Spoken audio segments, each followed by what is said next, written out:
Ladies and gentlemen, boys and girls, characters of all shapes, sizes, denominations, and genders, welcome to Requested Monday, the show where you decide what I play. And today, this month, we are playing Quest for Glory as a thief, because thieves can also be heroes.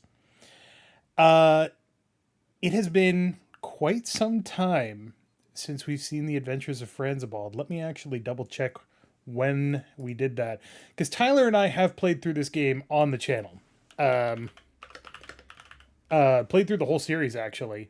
The last episode went up on February 7th of 2020. So it's been 5 years since I've played this game. Now, here's something important to note. I have played through. Okay, my experience with the Quest for Glory series is this. I owned the first game, the EGA version, and it was super broken. The discs got corrupted through magnetization, which, if you don't know, these wonderful little floppy disks held data through magnetic media. And if you accidentally brought it too close to a magnet or a powerful electromagnetic source, it would either wipe it or corrupt the data. And that's what happened with my EGA copy of Quest for Glory, which was called Heroes Quest. I then eventually got the VGA version of Quest for Glory, which is the one that we're going to be playing today. And I played the hell out of that. I also had the Quest for Glory 2 that came on discs. That was 9 separate discs, because discs only held 1.44 megabytes of space. Played the absolute hell out of that. Fighter, wizard, thief, no problem. Quest for Glory 3, I never actually owned. Weird that. I do own it now because I have it on GOG.com, but whatever. Quest for Glory 4, had that on CD, played the hell out of that. Quest for Glory 5, I had to buy it off eBay in like 2003. And I only played through that as a paladin and a wizard, so I've never played that one as a thief. So I have a lot of experience with 3/5 of this series. But we are going to be playing as a thief, which is the class that I have the least amount of experience with. So let's get right to it, shall we? Software you're now using was produced through the efforts of many people, designers, artists, programmers, musicians, and lots of other hardworking folks. If you make copies of the software for any other reason than to make a personal backup, you're not only breaking the law. Yeah.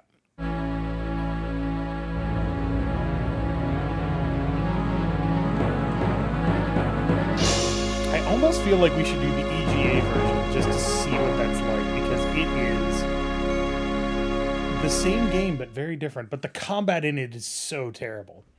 So, there is...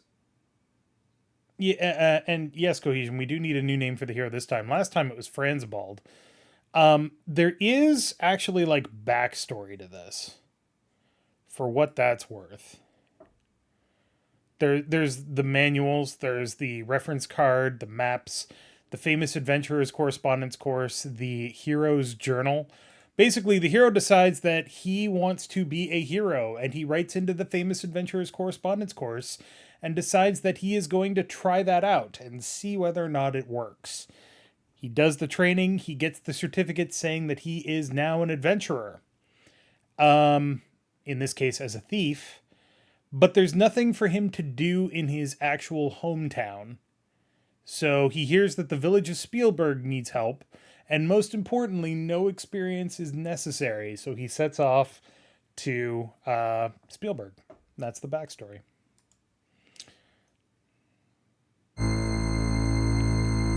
Choose your character.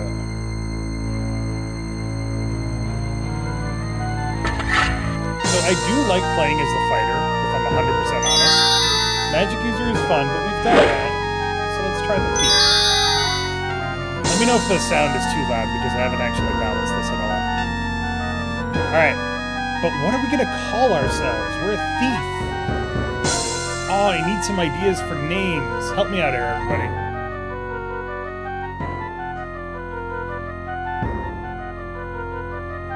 Game's very loud. Okay, let me fix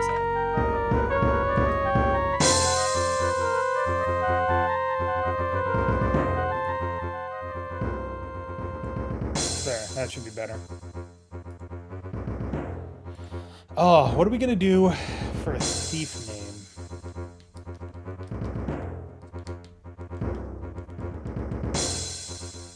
I mean, we could go with the obvious, which is Arsene. We could do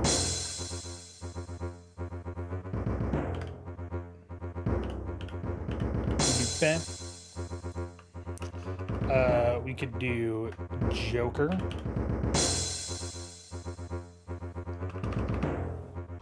Ren.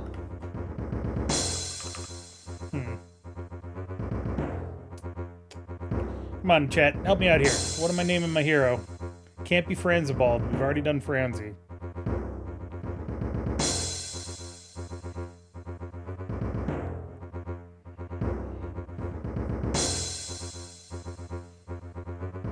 While we're waiting on that. So, skills are maxed out at 100 points for times whatever game you're in the series. So 100 points in this game. Our stealth and our picklocks sucks, but the thief gets the most skills, which is cool. The only thing they don't get is magic. And parry is not important because we don't have anything to parry with. So, we will do some picklocks, some throwing, and some climbing to speed up things at the beginning. A little bit of vitality, because we need that stamina. A little strength to be more effective in combat. Agility is good. Bit of weapon use, and a bit of dodge. We'll just do everything a little bit. Luck is also nice to have, but it's not great. All right. So for the name, how about we do...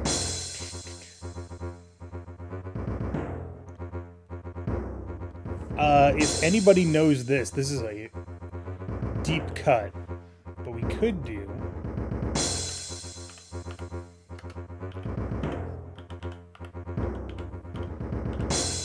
Anybody knows what that is in reference to Devin Aidendale, then, oh boy, you read the same book I did. Which I think I still have. I don't know where it is, though. Anyway.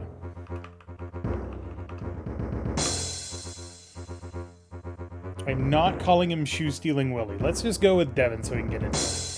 This particular game is not long. If you know what you're doing, you can finish this game very quickly. We're not going to be finishing it quickly because we need to grind out some skills. Feel like I saw it on TV tropes once? Possibly. This seems like a quiet little town. On the porch ahead of you are two people. The standing one is large, rather ugly, and playing with a yo-yo. The seated person smoking a pipe looks like he might be the sheriff. The man with the pipe greets you. Welcome to our town. You're lucky to have made it down from the mountains before the snow blocked the pass again. It's gotten pretty dangerous outside of town, I understand. Many monsters have been trapped around here with the late snow. Between them and the brigands, we certainly could use a hero around here. I'm Sheriff Schultz Meisterson, Sodom von Goon, my assistant. Good luck in your quest. Alright, so first things first. Save the game, because this is a buggy as shit game. Second, speed up, but not too high. If you turn the speed too high, it'll break things. Alright, tell me about the mountain. You should know you came down from there. Tell me about the town. The town was named after the barons of Spielberg. It used to be a beautiful, lively place to be before the brigands came and drove all the business away. There's an inn, a guild hall, magic shop. Guild hall. The baron. Yep. None of this is terribly important, but it is increasing our stats. Magic. The inn. I'm going to skip through a lot of conversations in this game because they're not necessarily all interesting. And I'll kind of sum up what they talk about later. The brigands, the merchant, he's at the inn. Treasure. You might get some treasure. What about danger? Adventure. Name. You get no response. Gosh, that's an authentic whamma blamma, 3 scoops of mana, hilarious gregarious, floats in the areas, yo-yo.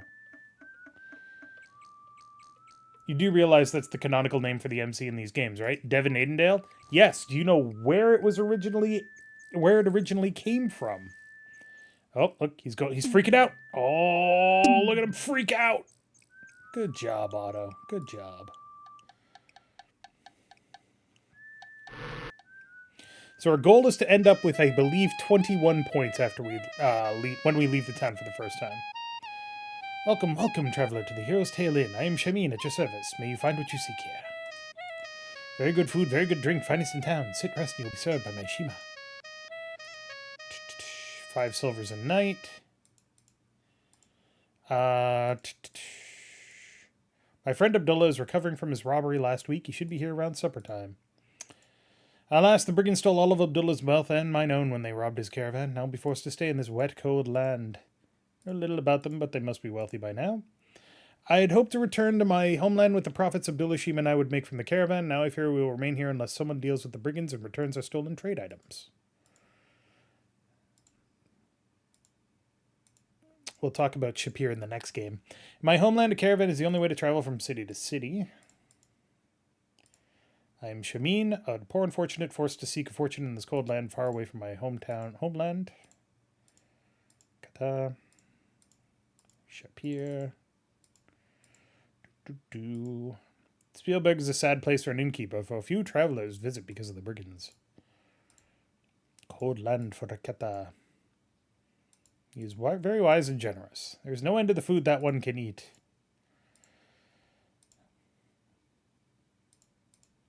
Tell me about Shima. Shima is my beloved, and she can cook and keep an inn as few others. When she dances, there is true magic. If we ever return to Shapir, then she will again dance.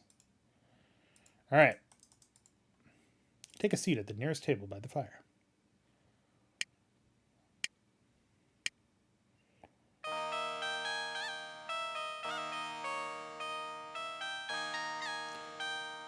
Do you wish food or drink? Tell me about your food. We have very good stew of newborn lamb along with honey chicken for a mere 3 silvers. Coffee is included in the price of the meal. Oh, I love coffee. It's but a silver. It is Shamin who is the speaker for the house. Okay, fair enough. You got work to do. How much money do I have? I have 4 gold and 10 silver, so I have 5 gold. I will buy myself a meal. Guy's a great business opening an inn under a week after his robbery. So I believe that he already had the inn. And he was staying here to help Abdullah as like the Spielberg end of his trade. But I honestly don't know. It's not something I ever really questioned, now that I think about it. Food looks unusual, but smells surprisingly good. The drink is delicious. Oh man, this is the coffee with like 1,700 times more caffeine. I'm buzzing.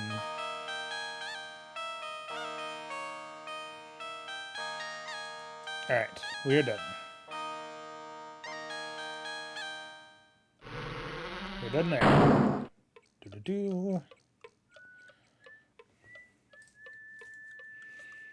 She's the only sane person here. At least she's not off her rocker. She's sleeping really soundly and doesn't notice your presence. Okay.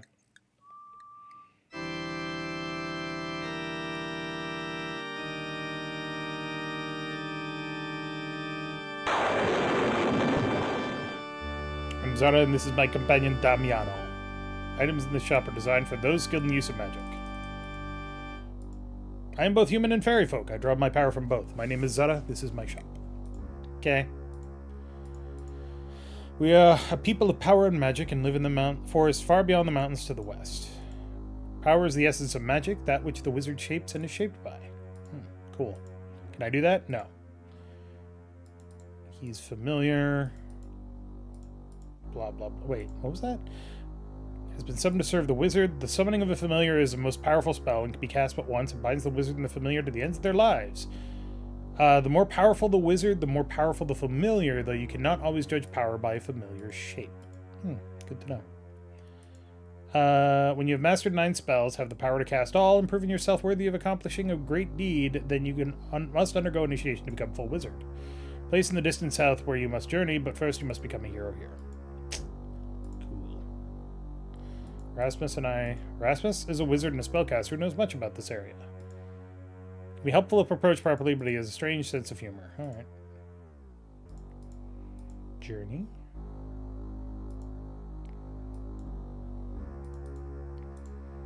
Master the arts arcane. Use those skills to vanquish the evil curse, and you'll become a true hero. I don't have any magic. Oh, well, you're fucked. Much magic in this world. Town. Aura protecting the town from danger. Within most of its walls, there can be no act of violence or cruel magic. Even so, it is prudent to avoid dark places. An aura is a spell of protection surrounding something. This town is still protected by the aura cast by the great spellcaster, Arana. Tell me about Arana. She brought peace to this valley. Even now, her blah blah blah. Her final resting place is due north of town and is a place of both safety and healing. It is known as Arana's Peace. That is not her final resting place. Even Baba Yaga has her hut cooped up somewhere around here. Baba Yaga. She is a powerful and wicked hag. You would be wise to avoid her. She cursed the Baron von Spielberg when he tried to drive her away. This is Baba Yaga's curse cast upon the Baron years ago. Upon von Spielberg and all his clan, this the curse I now demand. What I will shall come full measure, so shall ye lose all that ye treasure. There is always a way to break a curse. Possibly Erasmus knows more about this.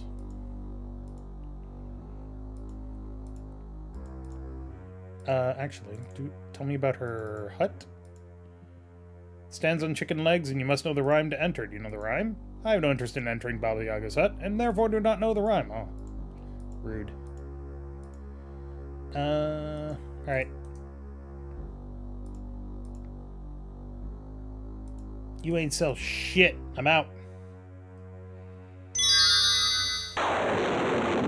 You ain't sell shit I'm interested in. I'm out. So, doing all this stuff isn't getting us any points. In terms of skills and stuff like that. But it is helping. Plus, I don't remember what all the flags are. The Adventurers Guild reminds you of the one in your hometown. The traditional moosehead and other stuffed monsters, Saurus, Troll, Griffin, Dragon, Cheetor, the terrible Antwerp adorn the walls. See your registration book on the wall and the bulletin board full of job listings. The man seated near the window must be the Guildmaster. He is snoring. Even in death, this creature remains awesome. It was slain by Baron Stefan von Spielberg. Cheetor, slain by Wolfgang Abentur. Slain by two guys from Andromeda. Alright. Troll, slain by Wolfgang Abentur. Griffin, slain by Wolfgang Abentur. The plaque under the moose says, courtesy of the Sierra Online Prop Department. Never saw a purple Saurus before he came to Spielberg, but it looks like a really stupid monster. Saurus, slain by Hans Halfwitten.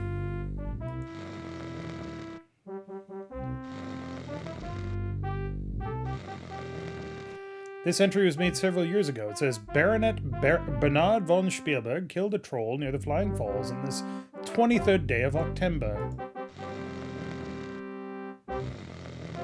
The other pages record the exploits of the great adventurers of Spielberg's past. The names Wolfgang Abentur and Baron Stefan von Spielberg appear most often. Remaining pages are blank, awaiting further tales of adventure. You sign your name into the adventurer's logbook with a flourish.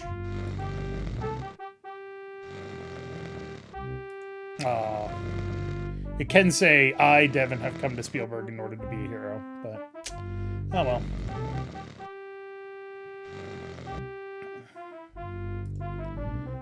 Reward for return of lost ring, inquire the healers.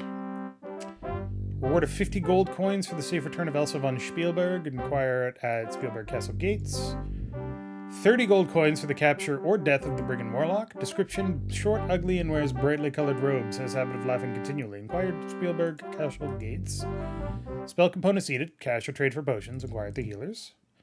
Wanted, Brigand Leader. Description, unknown. Appearance, wears a cloak. Must provide proof of leader's identity. Reward of 60 gold coins and title of Hero of the Realm.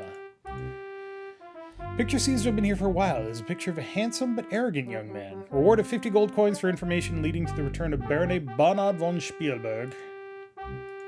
Cool.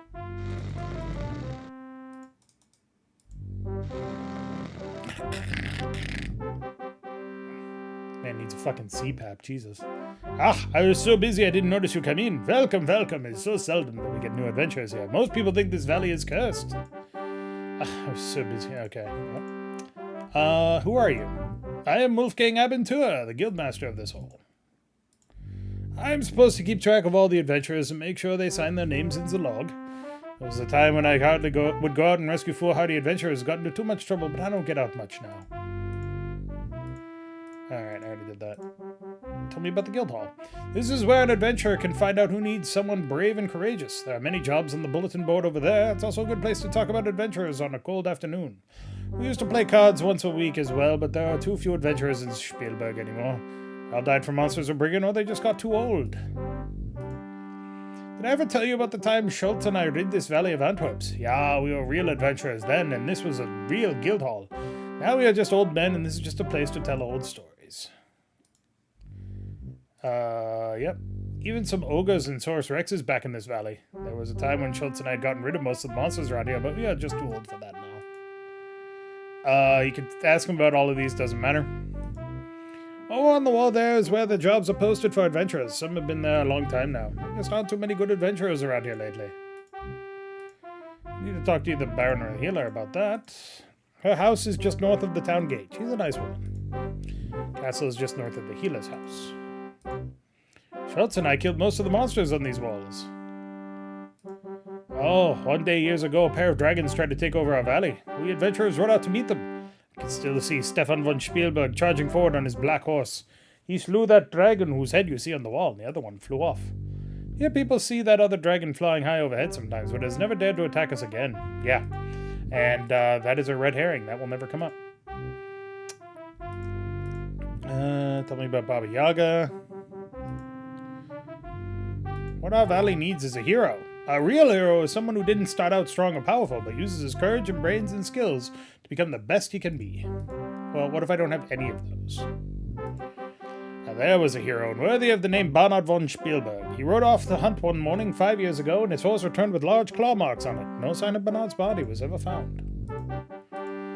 Elisa was a beautiful 8-year-old child with blonde hair and sky-blue eyes. She was her father, the Baron's joy. 10 years ago, she was carried off by something which flew over the wall and away with her. Search for her lasted many years, but at last everyone gave up except the Baron's jester Yorick. Yorick was a funny little man, but brave. He swore he would spend his life searching for the Baron's Elsa. Alright. There's a reward for anyone who can stop. Yeah. Schultz Meisterson and I have been friends for a long time. He too was once I don't know what accent this is anymore. Sorry. Now he is just the sheriff of this town. I like Otto, even if he is a goon. A goon is a lot like an ogre, but not as tough, but a little smarter. Sheriffs Otto and Crusher at the Tavern are both goons. Alright, well, thanks for your help. I will never be back here.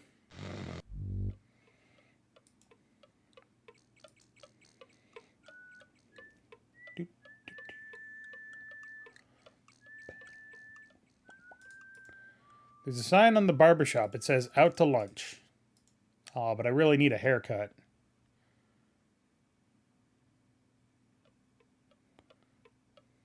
You can smell apples as you approach the corner.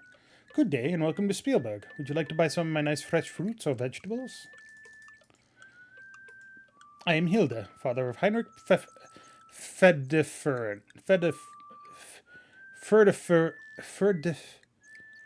Ferdefedern?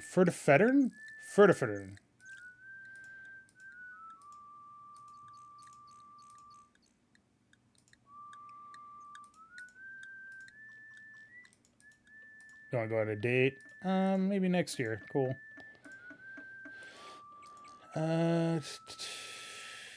Many kinds of fresh vegetables, carrots, rutabagas, parsnips, and potatoes, right from the ground. 5 for a silver. Very good for you. We also have some apples. Tell me about these apples. Still some apples left from last season in the barrel. You might buy 10 for a silver, since they are so small. Well, let me get some of them apples. 3, 4, 5. Thank you. This looks like a dry goods store, but it smells like a musty library. Still feels nice on such a crisp day. Behind the counter and on the shelves, there are a variety of items for sale. The shopkeeper appears to ignore you while he reads a book. Oh, I'm sorry, I didn't notice you come in. My, you look like an adventurer. Don't see too many around here. The brigands tend to get rid of most adventurers before they make it to town. I do try to stock some things adventurers can use. I actually would rather be an adventurer than a shopkeeper, you see. My items are pretty ordinary, though. You probably already have most of them if you've done any adventuring at all. Why, that's me, Caspar. This book I was just reading is about adventuring. Oh, this book? It's about an adventurer who's trying to become a hero. The title is Quest for Glory, A Hero's Death. Unfortunately, I only carry standard weapons and equipment. I carry daggers and chain armor. Maybe someday I'll be able to carry magic ones, though. Ah, the use of the dagger is a most skillful art. Actually, this particular weapon is longer than most, but still easily concealable. A bargain at 20 silvers. You can get really good protection from my chainmail armor. It's very heavy, though, and I'd have to charge you 500 silvers for it. Venturing rations aren't the tastiest food. A pack of 10 costs you just 5. I don't need flasks. Trust me, this game is bugged. Okay. So, how much money do I have left? 4 gold pieces? I will take a dagger, sir. Thank you.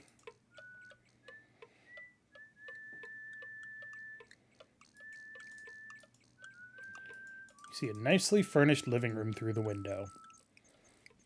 Foreshadowing. Is it 25 points that I need?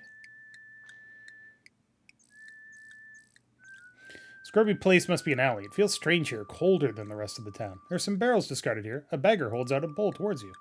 Alms for the poor. Yeah, sure. Thanks. You know, it's really tough trying to make a living begging in this town since the brigands started scaring all the trade away. This used to be a nice place to live. My advice is do not take up begging. This doesn't pay. Don't go out at night. Why not go out at night? I remember when people used to stroll around town after dark. There's a spell in Spielberg so that it glows at night.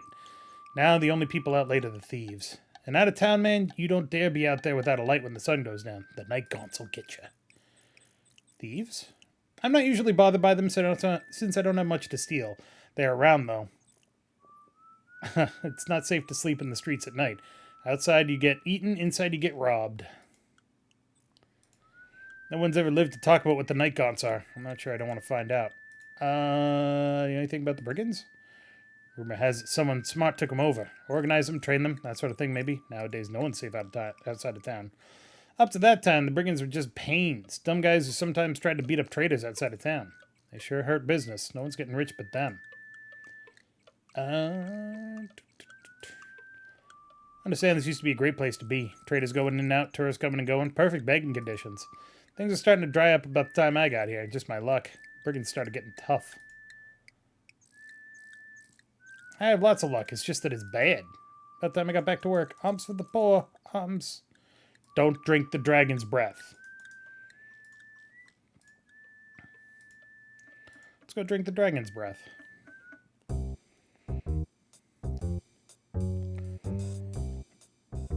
The grimy window lets little light into this tavern. It smells like stale ale and other more unpleasant things. The floor is covered with dirt and the bar with sticky beer. Smoke appears to be rising from the center cask behind the bar. To your right, 2 gamblers are playing cards. The bartender glares at you as you enter, and so does the ugly goon on the left. You get the impression that you are not welcome.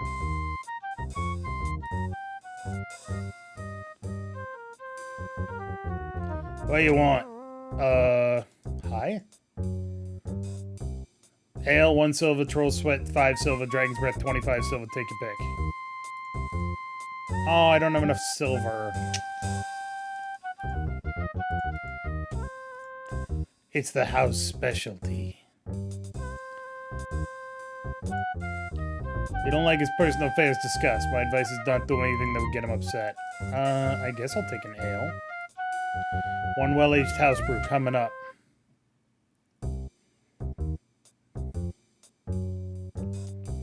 There you go. It tastes as sour as it smells and burns your throat as you swallow it. Still, it isn't the worst beer you've ever drunk.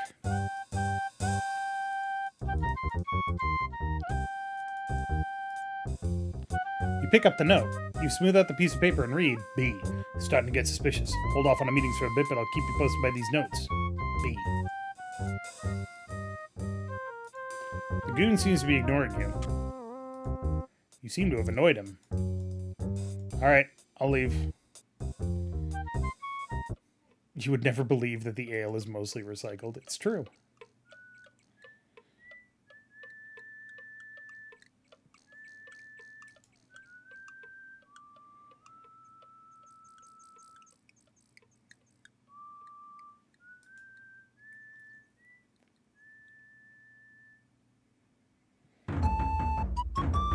Oh, this music is terrible.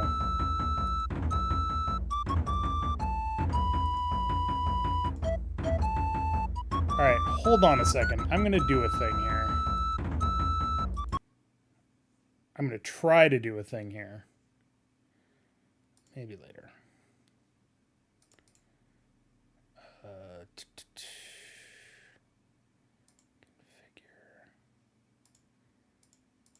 Configure. Ooh, maybe I can't.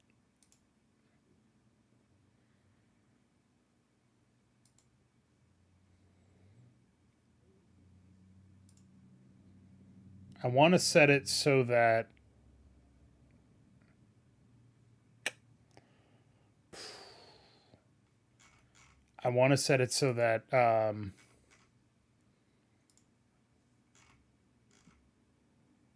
I can change the music or the sound card that it uses.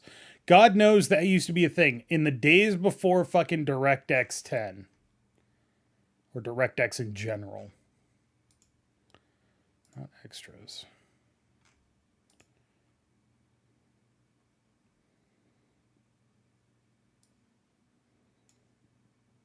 You know what? Just for giggles.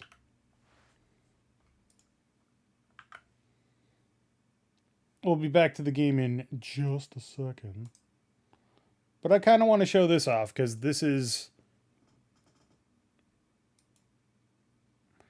was my first introduction to this game, this series. Where is it?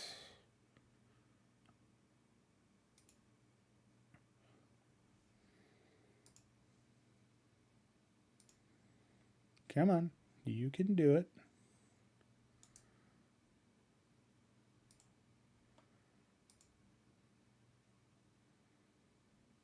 Maybe you can't do it.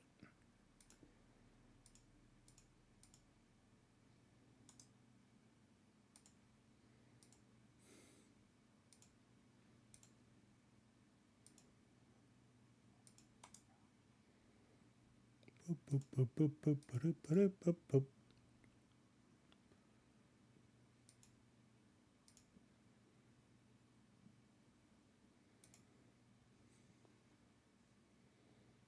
Let's do this.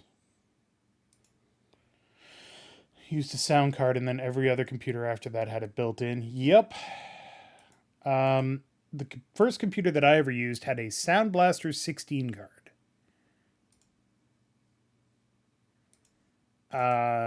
Which was what I grew up with, and therefore was clearly the best. All right, check this out. This is the EGA version. I know it's loud. We're not going to be playing this for too long, so just start. Yep, start the game. Look how different this is.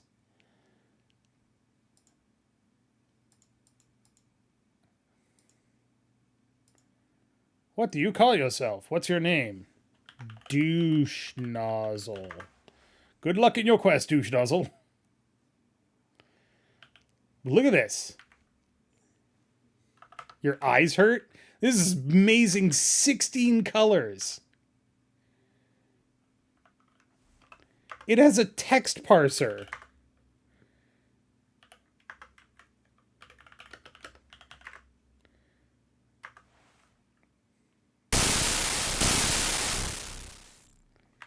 So, I just wanted to show that off because that's kind of fun.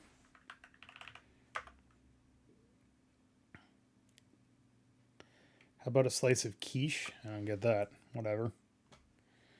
And I think I just remembered. Show folder.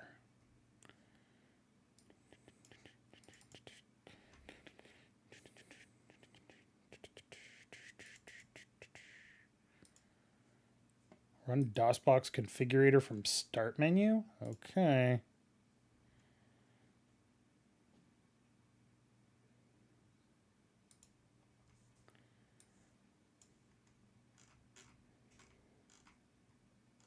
Yep, render, yep, CPU, yep. Mixer, MIDI, Sound Blaster, 16.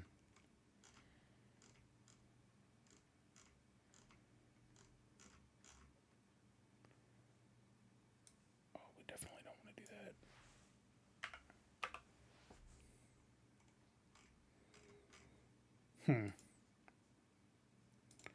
That's kind of annoying. Well, anyway.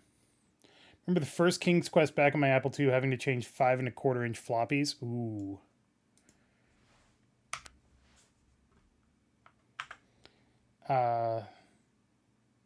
Hey, that was impressive back in the day. Honestly, back in the day, King's Quest was impressive. Quest for Glory was like semi groundbreaking. That's how big a deal it was. Sorry, give me a second. I've got the game running again. I just gotta swap things over a bit.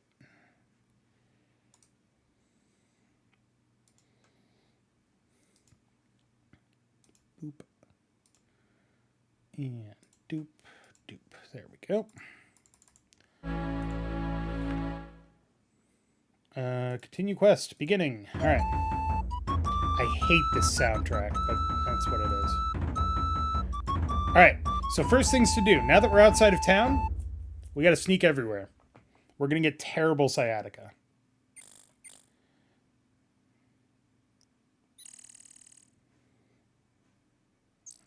Is this required? You're goddamn right it is.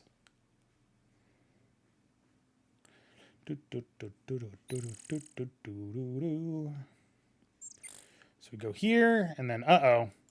That's the mountain pass. It had a bit of an avalanche after we left. Hi, Foxy. Help me, brave and kind hero. What's your deal? My foot is caught in this cruel trap, and I am in great pain. Surely you could take a minute and set me free. You can kill him. But this is a test, so let's not.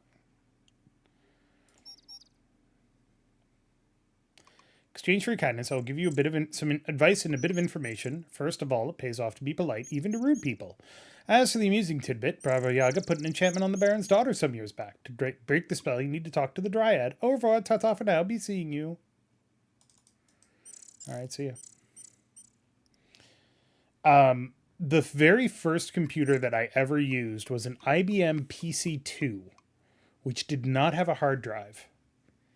It had a built-in monitor and two 3.5-inch floppy disks.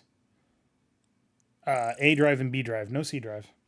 The bright smell of fresh herbs mingles with the aroma of wood smoke as you come up to a hut by the side of the road. It has the sign of the healer above the entrance. You politely knock on the door. You hear the bolt inside.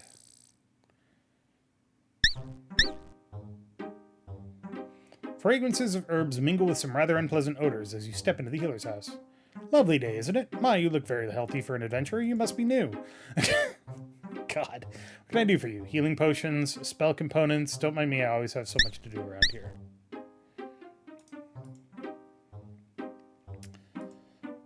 Amelia Applebury. I live here with my pet, Terry. Oh, that's my pet Terry, the pterosaur. He has a girlfriend, Teresa, with a nest in the oak outside my door. Terry keeps me company and listens while I chatter as I work. My ring is shaped in gold like a braid of the herb Athelas with entwined leaves. I don't know how I lost it. I hardly ever take it off. I'll give 6 goals to the person who returns my ring. It was a gift when I graduated from the College of Healing. Healing potion, power potion, vigor potion, and undead unguent. It's used to drive off minor undead such as zombies or floating spirit. It doesn't last long, so you should use it near when you are going to encounter such things.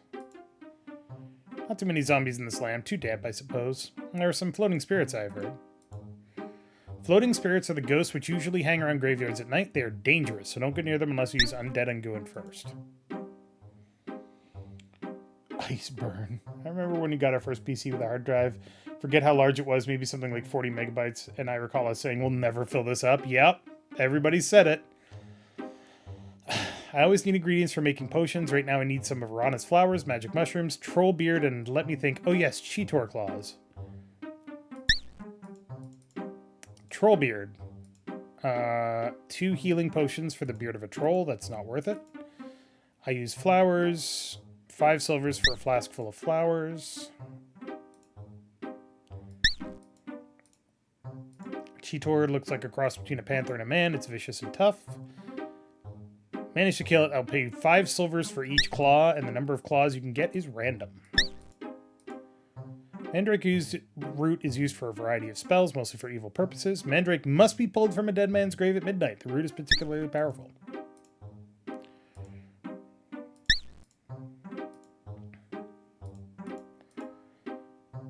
He never returned. Hard to believe she's gone.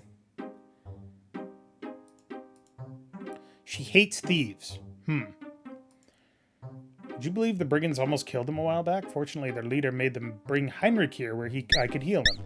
Really?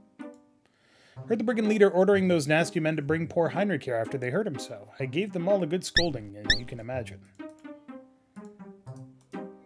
Alright, cool, thanks. If you happen to find a ring, yeah. Made of twigs, leaves, and herbs, probably stolen from the healer's garden. There is a bird-like creature sitting in the nest. Well, let's climb the tree.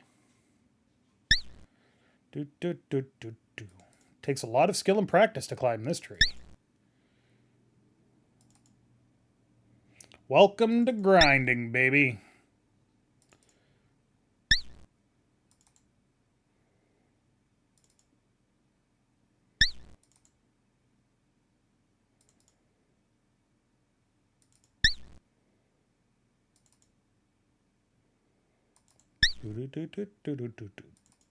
There are 2 ways that you can do this as a thief. You can throw rocks at the nest, and that'll work. But thieves actually need the climbing skill, so it's important that you do this instead. Throwing is something that we'll train a different way.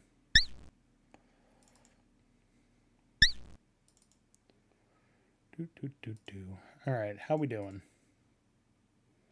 Running low on stamina, but our climbing is already up to 30, and our stealth is up to 33. Hell yeah. Oh, geez, made it. Alright, ready for a faceplant?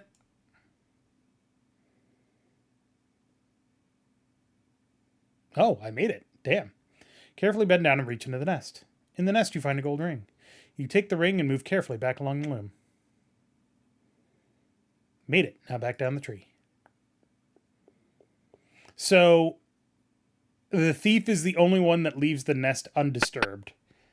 The fighter will knock it out of the tree with a rock, and the mage will pull it out of the tree and then just dump it on the ground. Hey, I found your ring. Oh, thank you for finding my ring. How we missed this. Here are 6 golds and 2 healing potions for your reward. Smooch. Put the reward away, tell her she's welcome, and you leave to avoid being kissed again.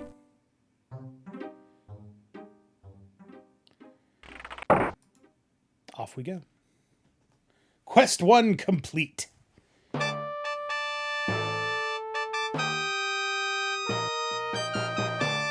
My name is Carl.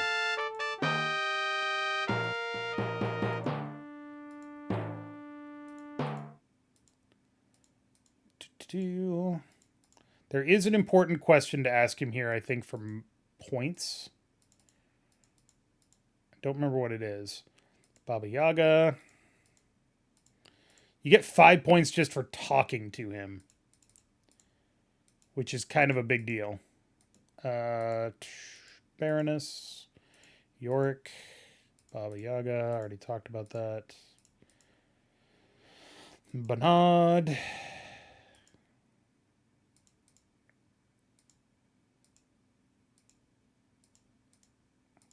Hero. Baroness.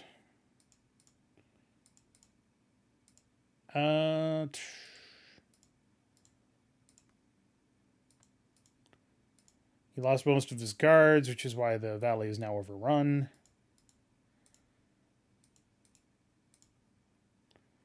Baba Yaga cursed the graveyard because she's kind of a bitch.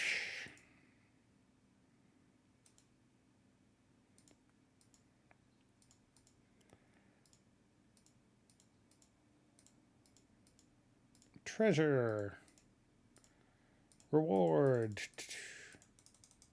Please open the door.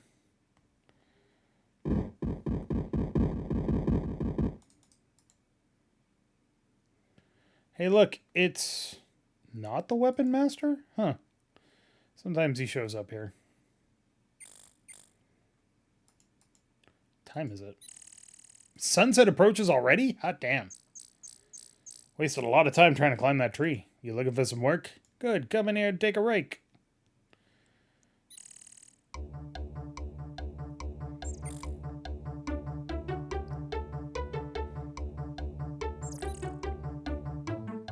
I don't pay you to rest. Get to work now.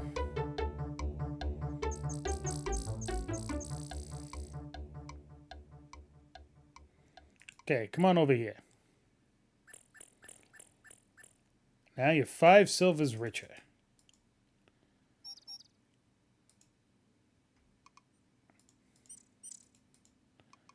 Grab a rake and clean this place up. You get 5 silver each time you clean the stables. Cool.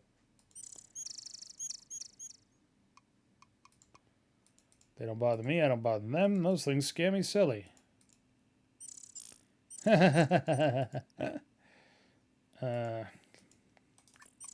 So I don't know how you figure this out, but if you go in here and you say, sleep until all night, you curl up with clean hay and get some rest.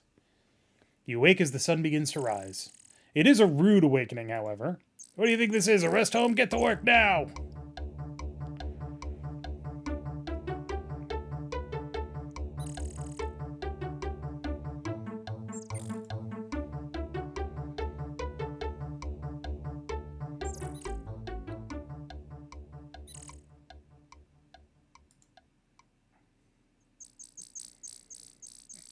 Now you're 5 silvers richer.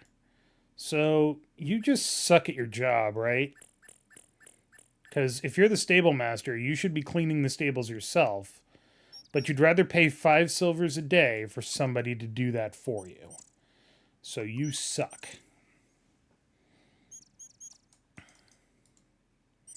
Castle. This is a castle.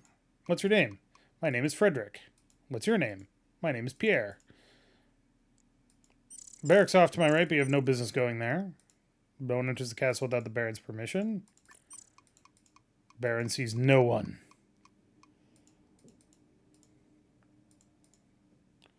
Hey, tell me about your bald spot. Pierre's very proud of his mustache, but don't mention his bald spot. Hey, Pierre, tell me about your bald spot. Don't get me mad. I'm not talking to you. Yes, if you do that, he will not talk to you for the rest of the game.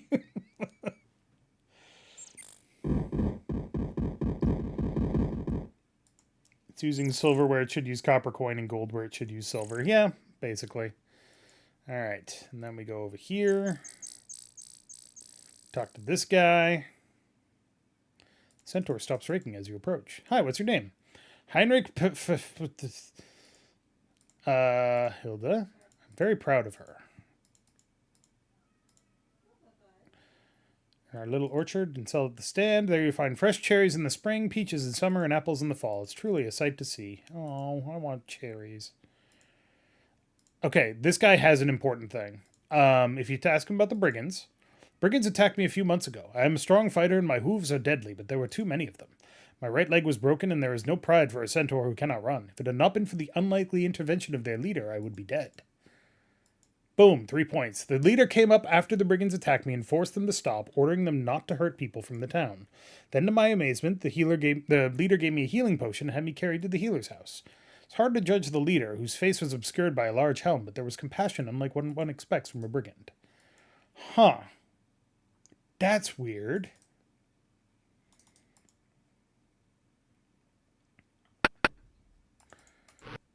Doo-doo-doo. I would like some stamina potions.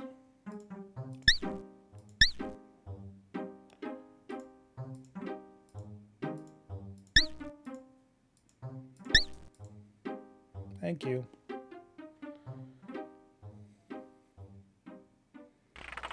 It's kind of weird how this game uses 10 silver equal 1 gold, and literally every other game in the series, except for the last one, which doesn't have the equivalent, uses 100 to 1.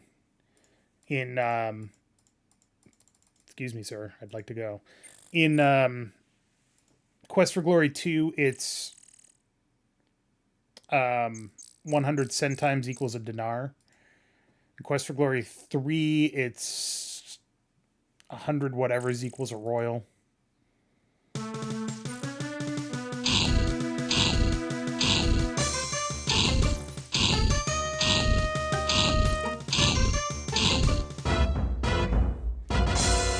Bitch, you be dead.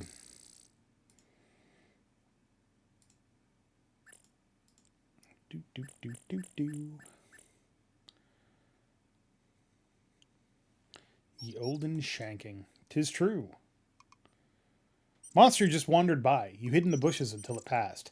And that's why you sneak everywhere as a thief. You do not get points for killing things as a thief, and you get so much money from other sources that fighting is not necessarily helpful.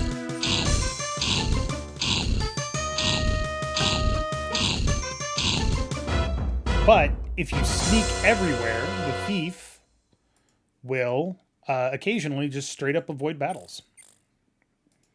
Okay, let's rest for 60 minutes. We need that. Thank you. Yep, another one. That's a really high encounter rate. Jesus. Welcome to Irana's Peace.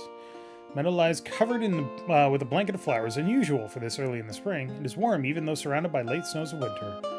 Feel that you are safe here.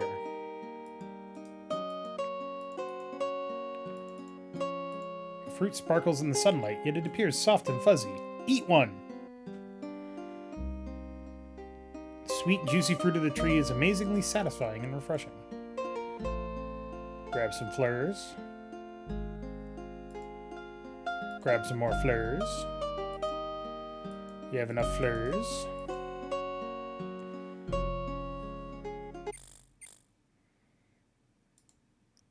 And back to sneaking. And we're under attack from gobos.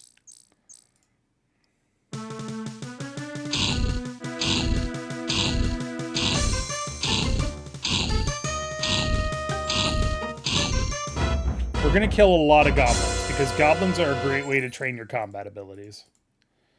And also get money. Whoop.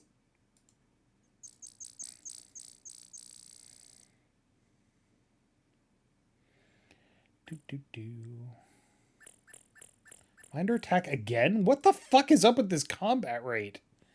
Jesus.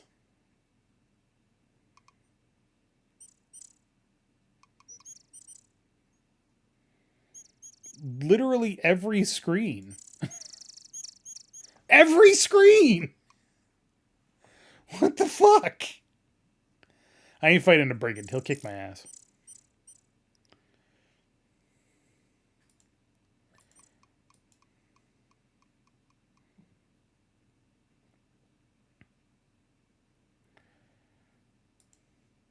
Alright.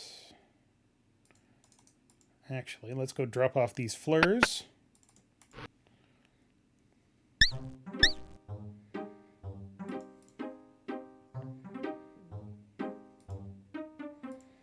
I have magical fleurs for you. That gets us another gold.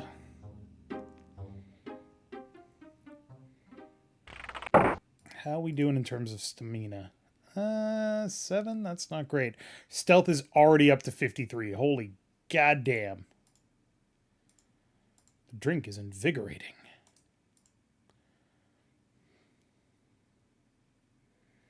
All right. And we have how much money? 2 and 43. All right.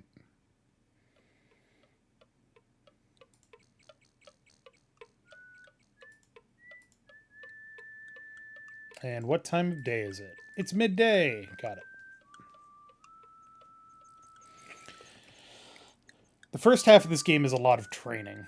We're going to go do something stupid.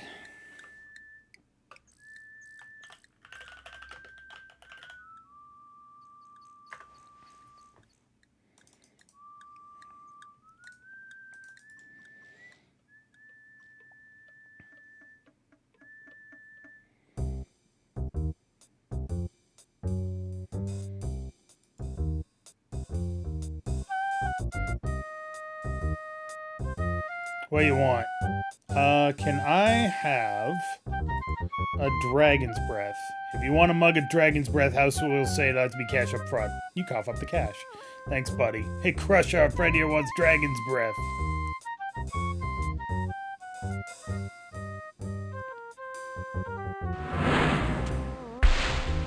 I'm sure that's fine. There you go. You've never tasted anything like it before. Oh, wow! And I'm dead. Talk about a fiery brew. So yeah, that's something stupid. It's just a fun little thing you can do.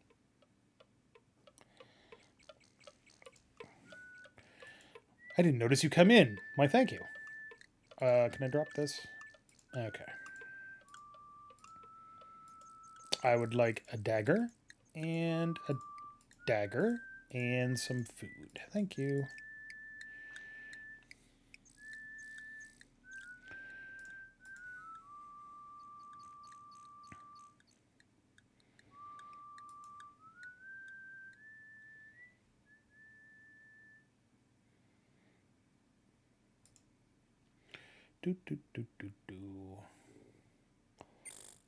Wandering around at the speed of sneak. Got places to go, gotta follow my brain meets.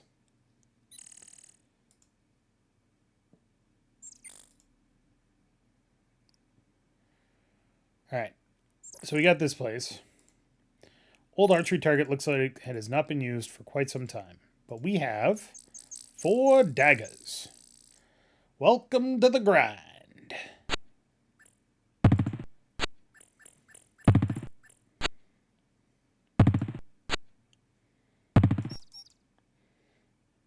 It's also possible to kill yourself here, and that's great.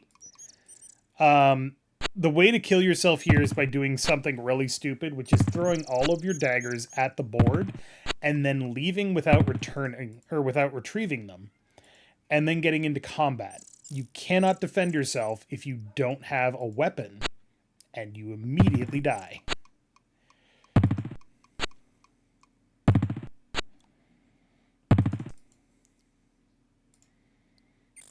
All right, we can speed this up a little bit.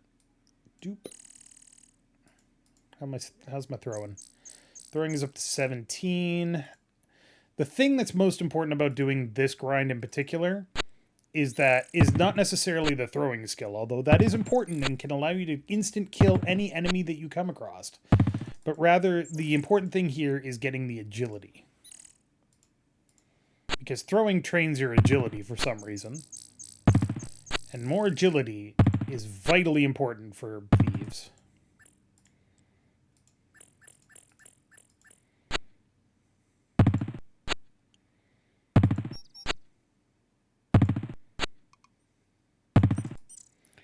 Do-do-do.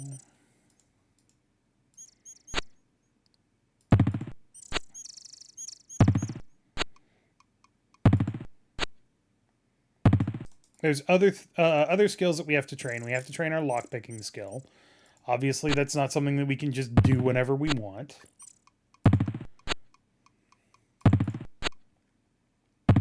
Because God knows if people see us trying to pick a lock, it'll be bad.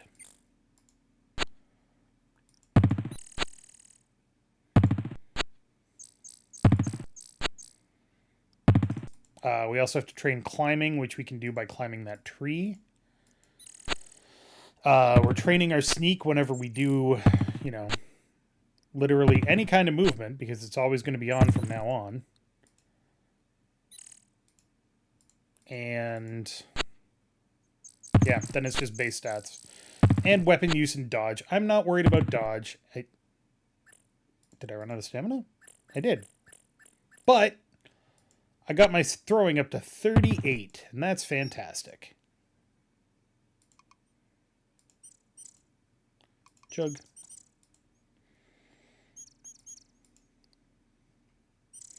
Monster just wandered by.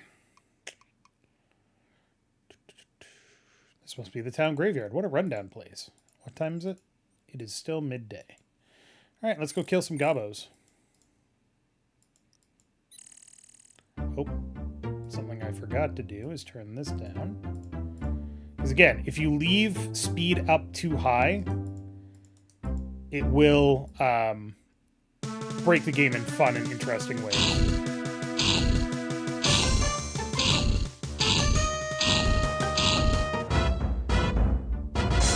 Wow, you threw that dead goblin a long way. 5 silver.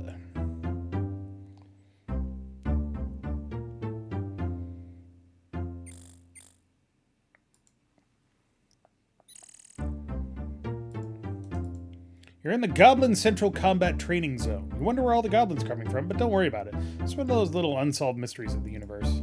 It's Nickaroo, a real goblin. It's sneaky.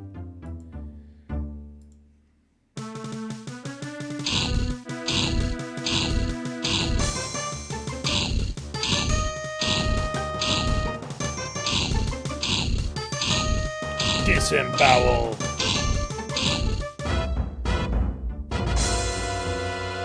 Poor Slot was a big loser at the poker game. He doesn't even have lunch money. 4 silver. And already pretty far down in terms of stamina, so we can't do any more training here. Because the next, it just keeps adding goblins. 3, or 1, then 2, then 3, then 4, all the way up to 8 at a time. We don't have the stamina for that.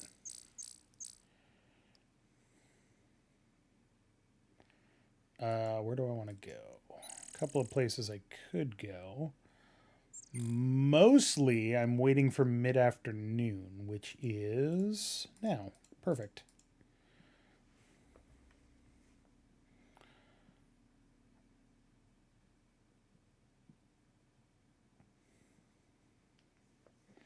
And we are going to save it because this is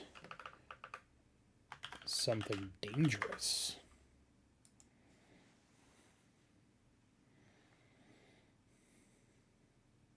Hi. What's in it for me? If you give me a silver, I might have a bit of info you can use. Who are you? Okay, what do you want to know? Just call me Bruno. Ugly hag who lives in a weird house that knows some magic. Her place is due west of the Baron's place. Can't miss it. For 2 gold, I'll tell you how to get into the hut. Yes, take the road north from here past the healers and go till you get to his castle. Lots of monsters in this valley. Most of them are wimps, though. Yeah, the Antwimp is a good monster for you to fight. Loves to play. El Paso just northwest of the cemetery. They're a bunch of wimps. He's some kind of magic user and he laughs a lot. That's all I know. You got some good potions. Heard it's just to the north of here. So, from this very brief conversation, you are supposed to infer that this man is a thief, or just look at him, and the thief handles it with great skill. And then if you use the hand on yourself, on him, Bruno nods and makes the countersign. So it's in the manual that thieves have this way of introducing themselves to other thieves, which is the thieves sign, which is, and I kid you not, you pat your belly, put your thumb on your nose, and hold your hand out from your nose, wiggle your fingers, and cross your eyes. That is the thieves sign. I am not joking. Are they thieves or are they stooges? They're thieves. Okay. You need to talk to Sneak about the password. You can find him in the alley at night. All right, cool. Thank you, my good man. Want a good time? Try the Dragon's Breath of the Bar. Yeah, Bruno's kind of an asshole.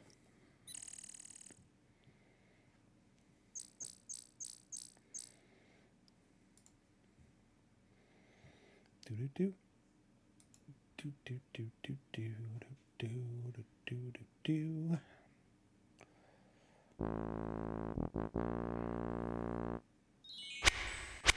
Hi.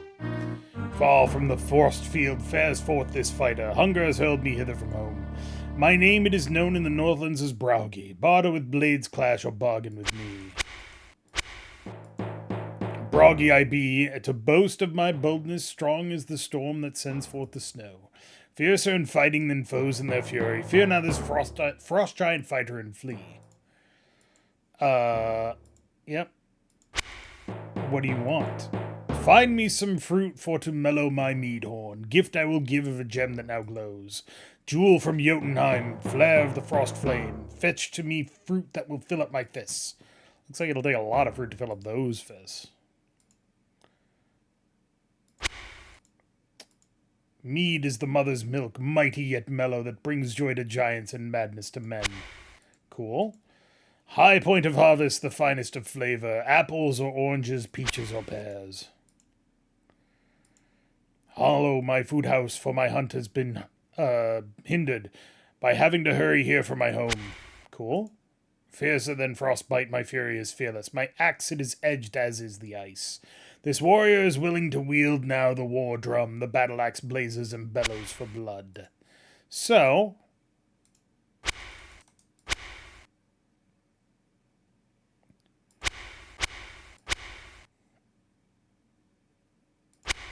alright, I'm going to fight you. And I'm dead.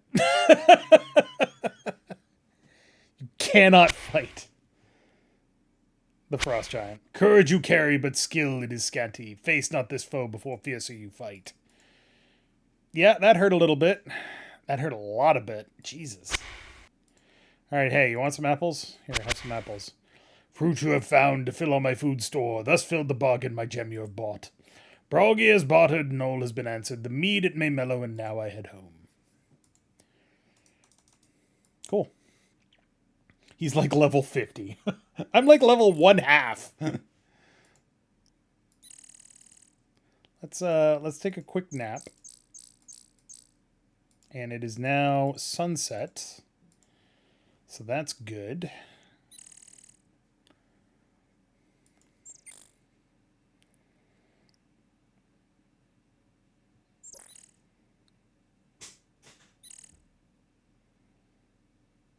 Hunger has hurled me hither from home. Don't know why I always remember that line, but I always do. Hunger has hurled me hither from home. It's just so alliteratively delicious.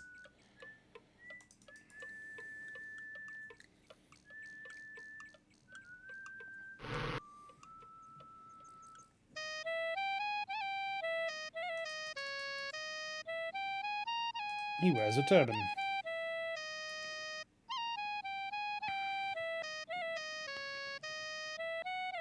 Oh, it is indeed sad and dangerous times we live in when a man who struggles daily to keep from starving should be robbed of all his earthly possessions. Hi! Nice to meet you.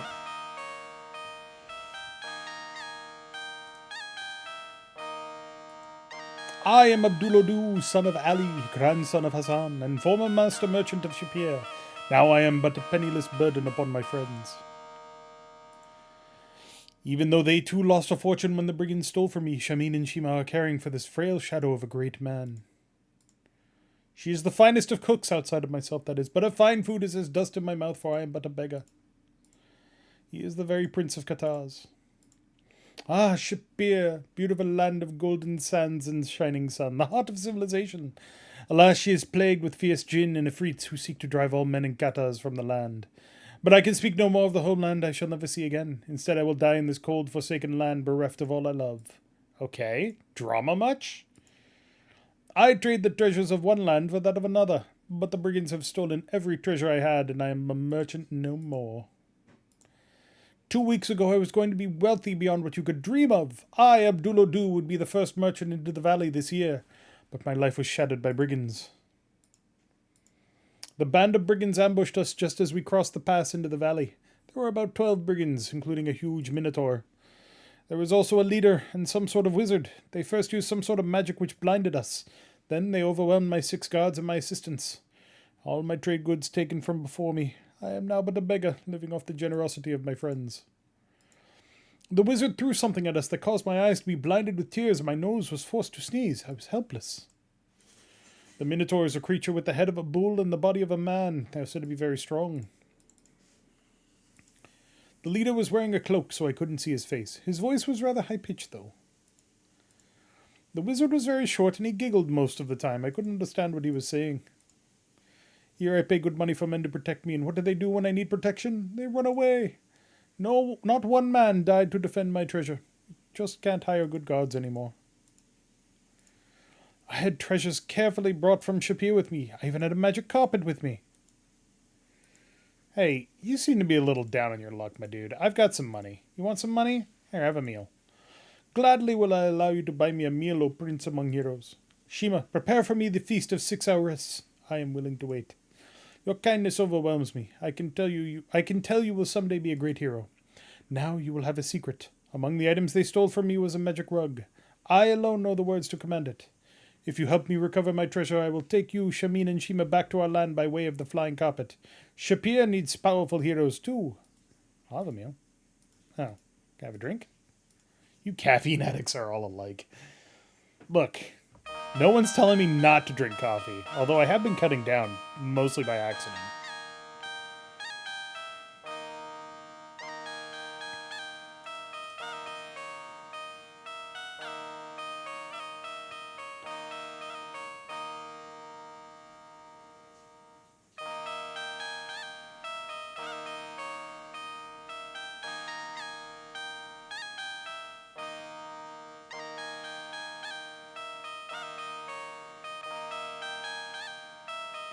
It's weird that you keep restarting the music every time you come in and leave, Shima. And restart.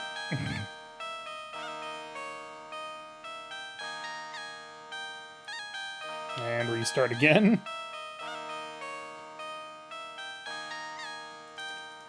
Alright.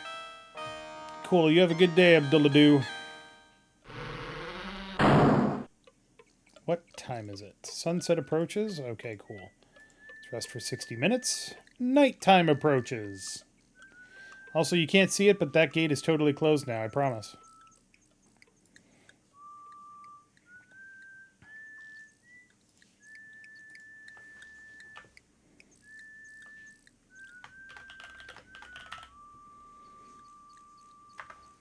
Let's thief.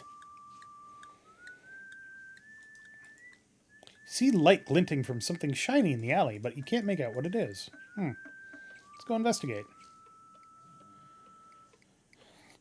Huh. This place seems sinister at night. Some strange object is glowing at the other end of the alley. Let's go pick it up. Uh-oh. That coin light spell gets him every time. See that dagger? Next one is scented on your back. Give Sneak there your cash and you walk out of here. It's a simple trade, get money for your life. Well, I'm a thief too, guys. You mean the first victim we've had in months is a thief? Here, I thought we were finally going to make some money.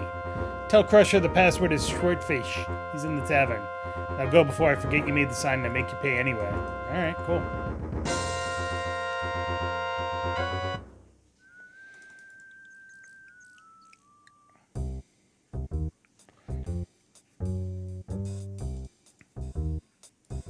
What's the password? Shortfish.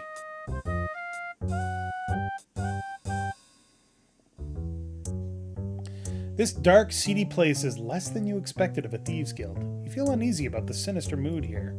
The man seated by the table greets you with a scowl. Crusher is his usual amiable self, and you can't quite make out what lurks behind that massive door. Beginners. Why they always give me beginners.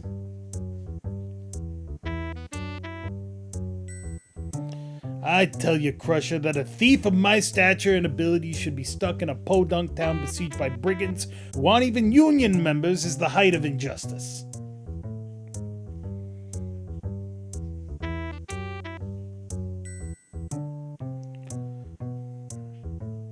It costs you 25 silvers to work in town. Just pay Boris at the door. If you don't have the cash, go steal some. Do I have the cash? I don't have the cash. Uh-oh. I have time to talk to unlicensed scum. Pay a guild license fee and then we can talk. Why don't you do something constructive like stealing Otto's yo-yo? Crusher ignores you.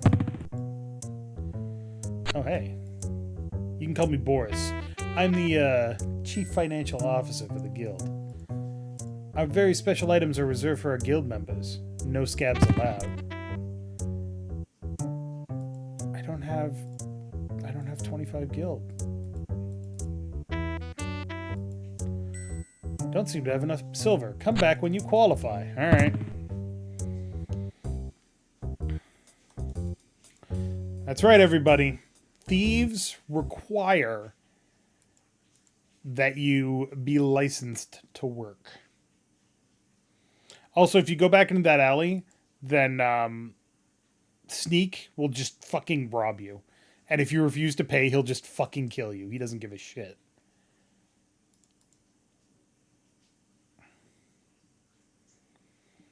Whoop.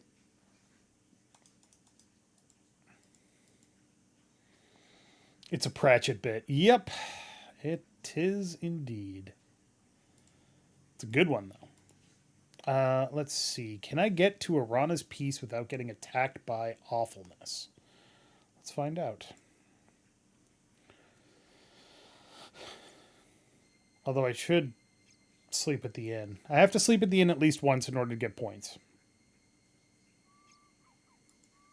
Oh, fuck me. That's a Cheetor. Cheetor will kill me. Run, run, run, run, run, run, run. Okay, it's not following me. We're good. Oh, God.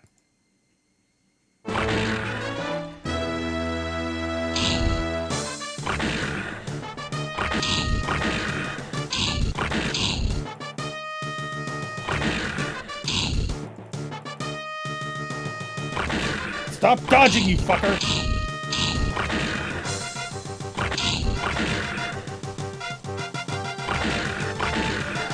This is a bad idea. Run away.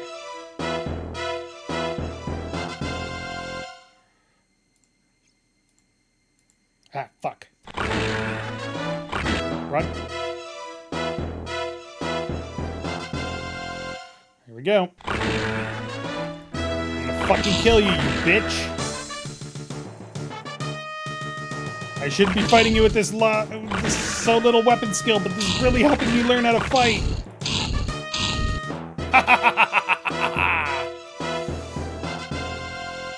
Hell yeah, weapons use is 31.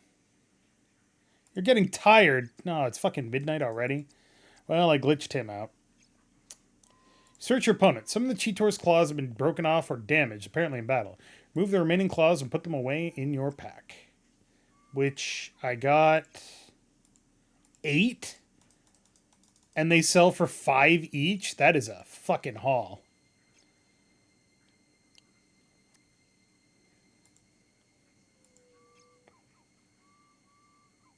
Yeah, one of the most important things to remember about this game is that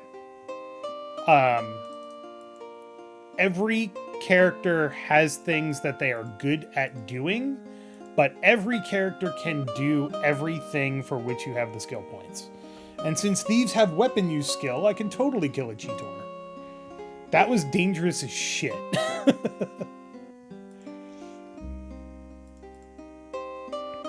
Also, when you sleep at Arana's Peace, you get all of your HP and MP back. Or HP, SP, and MP back.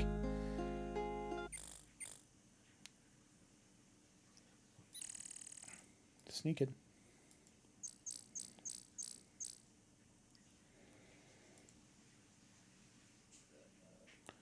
Do do do do do.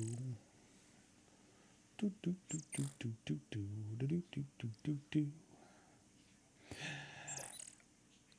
Oh, monster just wandered by. but my stealth skill is now 70, so fuck that guy.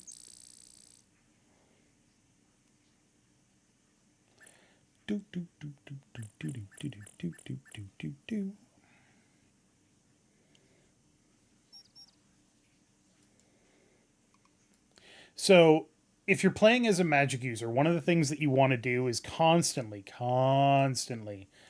grab flowers from Marana's piece and sell them to the healer. Because 10 per is not a lot. You can take 2 at a time and you can sell 2 at a time for 10 silver total. It's not a lot, but it adds up very quickly.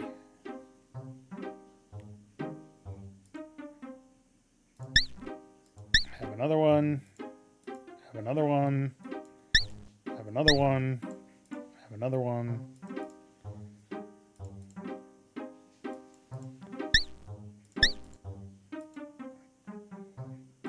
And that gets me up to 48 silver pieces. I mean, I got 40 silver pieces from it. It's not bad. It's like 4 gold from killing a cheetor. I'm more interested in the fact that I got a shit ton of weapon use. Can you open the gate? Thank you.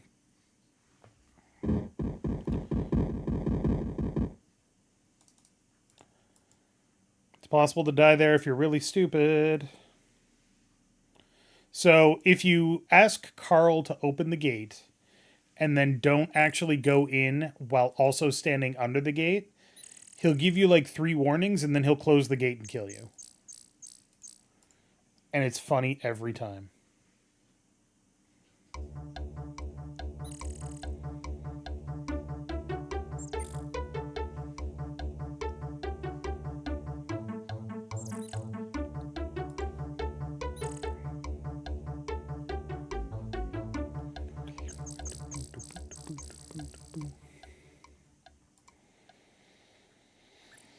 And we're not doing this to get the money, although the money is nice. We're doing this to get the stats.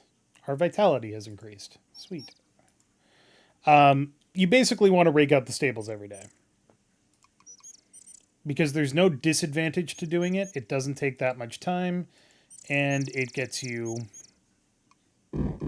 a lot of vitality over time. Plus, it's important to be a humble hero, you know? Do, do, do, do.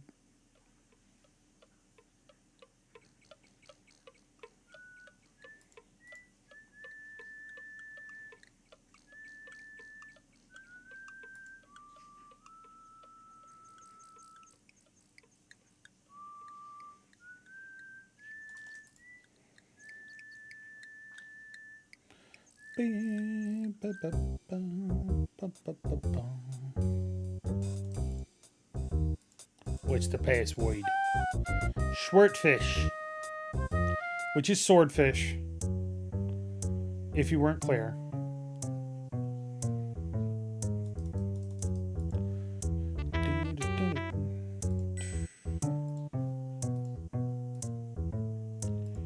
Welcome to the Thieves Guild Union, Local 1313.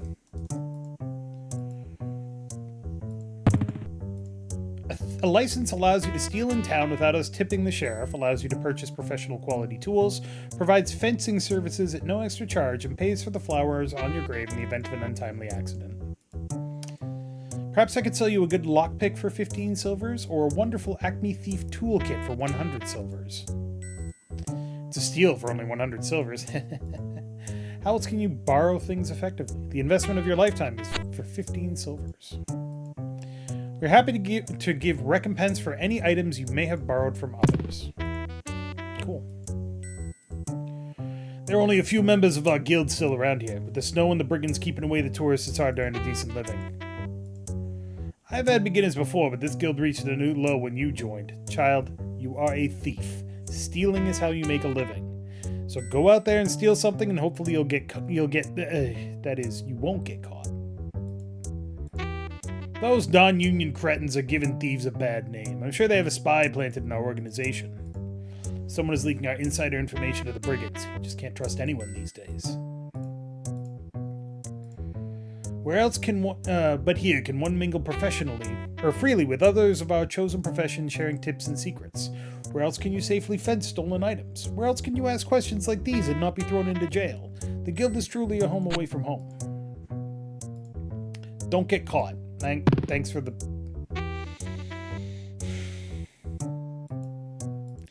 That would be telling. Thanks. Crusher is our personnel manager. Just give your stolen items to Boris and you'll be duly recompensed. Or in terms more suited to your apparent intellect, you get cash for your loot. Boris is our accountant. I have no time for idle talk. Why don't you do something constructive like stealing Otto's yo-yo?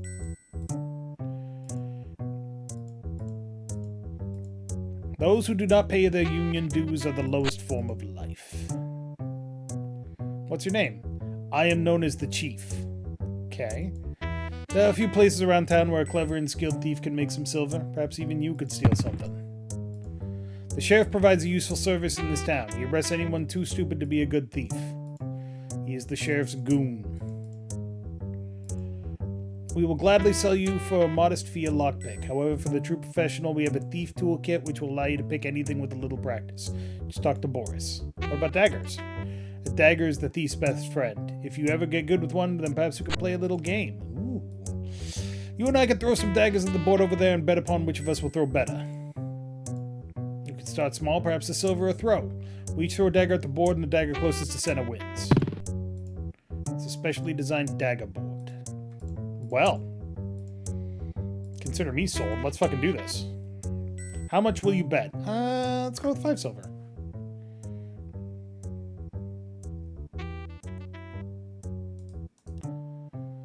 Alright, so we want to...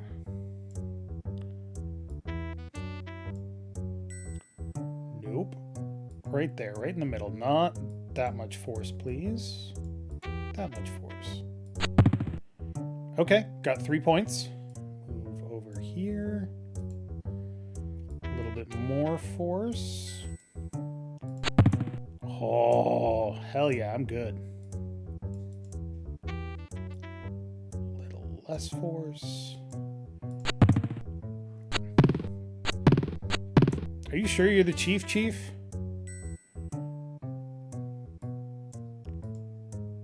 This does depend on your throwing skill. It also increases your throwing skill, which is nice.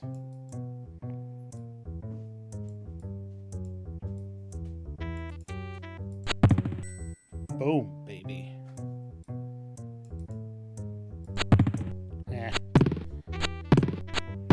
You didn't even hit the board that time. You're bad at your job, boss. Not enough force. A little bit more. Big angle over.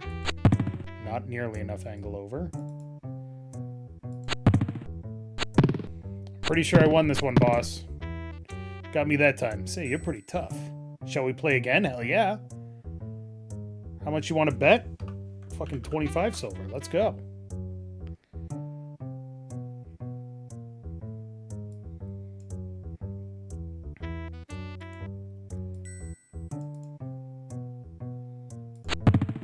Eh, could have been better.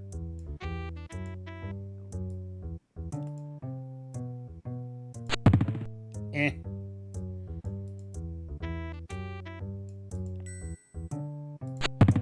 Nah, too much force. It's okay, the chief sucks.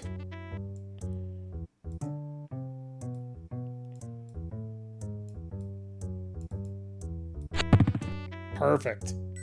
A little to the left. Not nearly enough force. Do it again with a little bit more force. Too much force, okay. Ooh, he got a bullseye. He got 1 bullseye. I'm almost intimidated.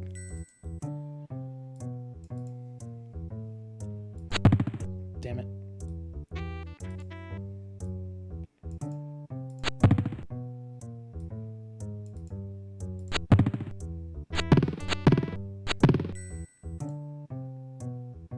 No. That gets you 8 points. Yes, you do have to beat the chief thief at that. So, I have 68 silver.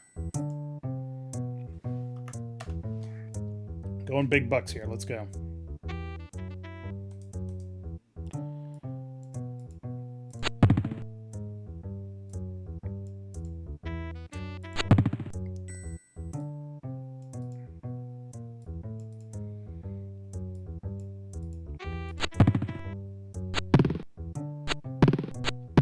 Nope, he still sucks. Good.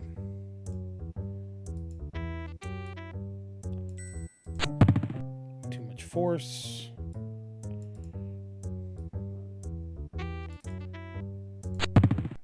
Too much angle.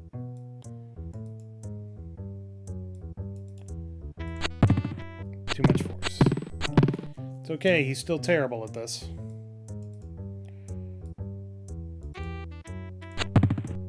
Clearly he's been slacking on his training.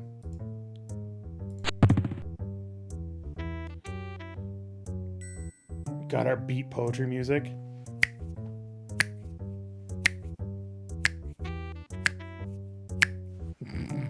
Sorry. Oh, bullseye. I win. No, you suck. It's not fun when I can just kick your ass. Perfect.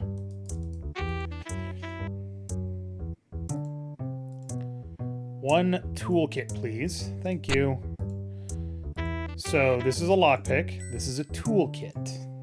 The toolkit basically makes it so that you can pick any lock. And it's easier to pick locks. You need less skill. And it's basically required. Let's save.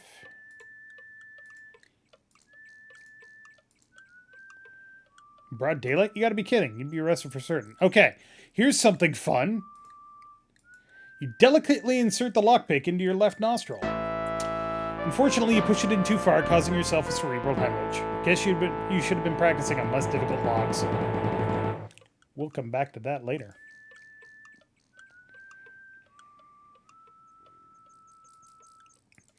The problem is there's not really any locks that you can practice on, except at night.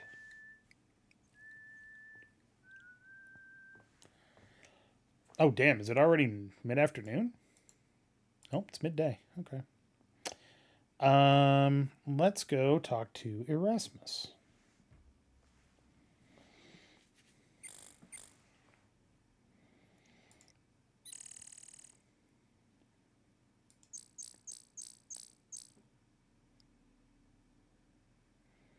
And then we'll, probably kill some more things. Not this brigand, though. Although, how's my throwing skill looking? 52? Okay.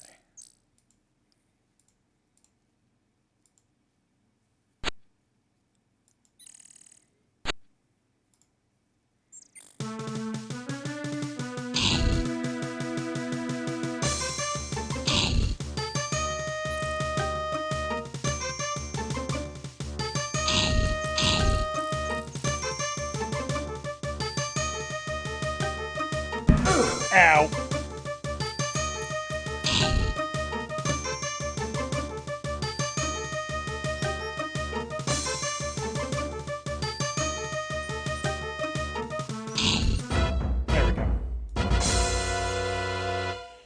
There we go.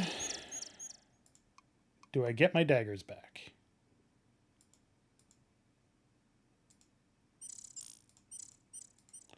Sure don't.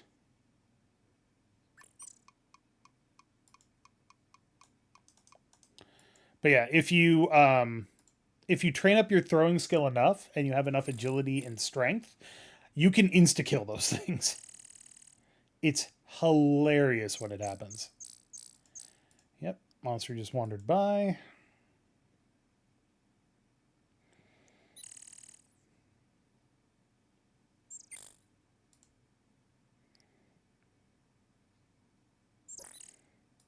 Actually, oh no, I don't have any stamina potions. That's bad, because I got a mountain to climb.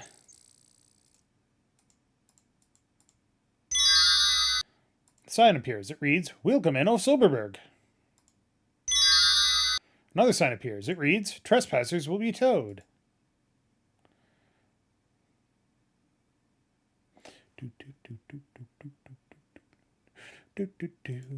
Looks like a cross between a castle and an angry purple rhinoceros. What a great big beautiful sky. Huff. You feel as though you've just scaled the Matterhorn in full armor. What a climb. You can see all of Spielberg Valley from here. After you finally catch your breath, you see that you have reached the rather eccentric looking house that you saw from below. There is an ugly gargoyle above the entrance. "Stand fast! He who would the wizard see must first answer questions 3. What's your name?" "Devon." "What is your quest?" "To be a hero." "What is your favorite color?" Purple." "Hey, his eyes do work. Go on in. The wizard will see you now. Go directly up to the tower. Do not dally."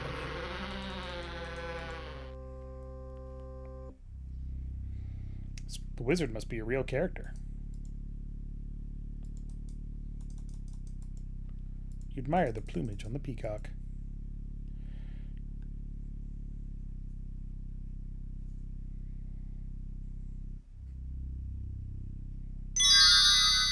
I was kind of hoping to get the password to the Thieves Guild question. So one of the questions that the gargoyle can ask you is, "What's the password to the Thieves Guild?" And if you answer correctly, he kicks you out because Erasmus doesn't like thieves. Fenris, a guest has arrived. Cheese, please.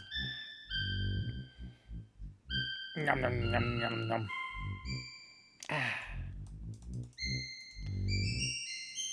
I'm a wizard of some renown.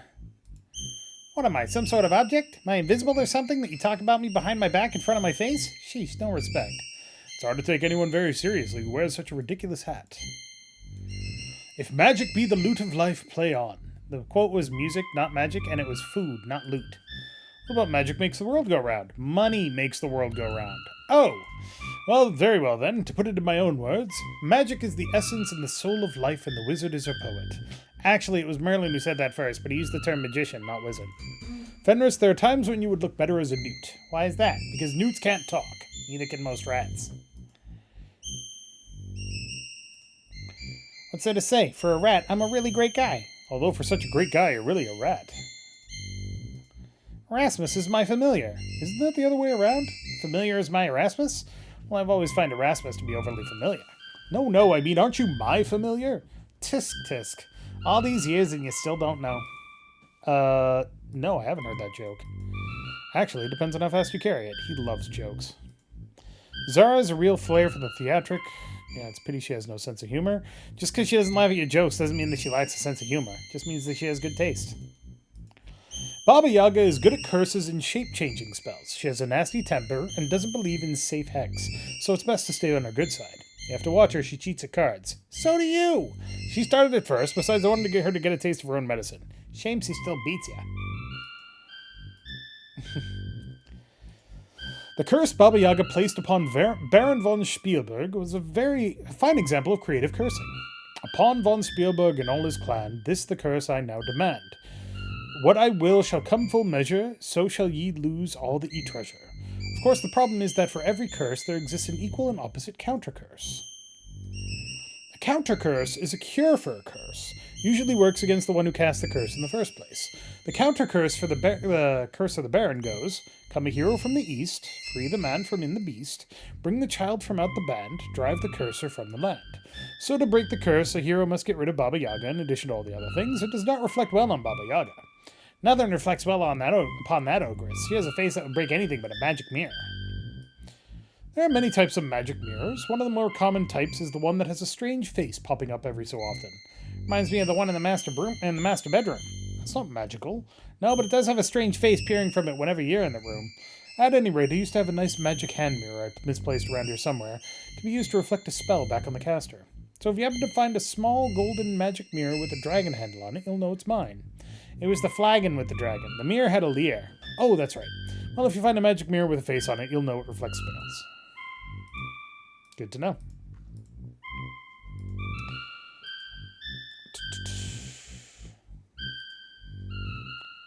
You're just jealous because the only thing anyone named after you was a soft drink.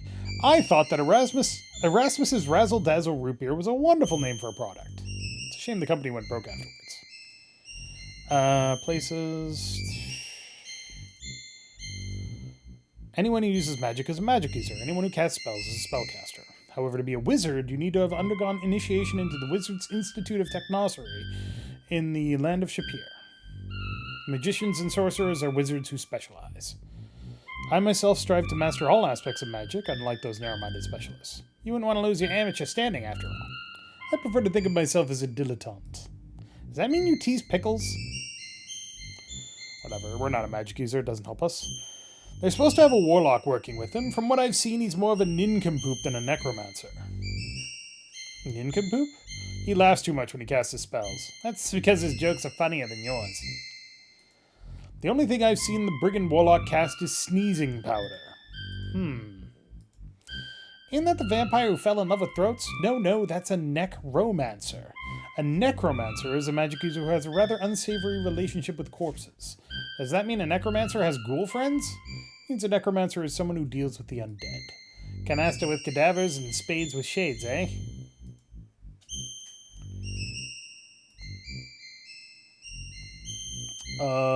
That's all I got. So you can't leave gracefully here. You have to just stand up and then he kicks you out.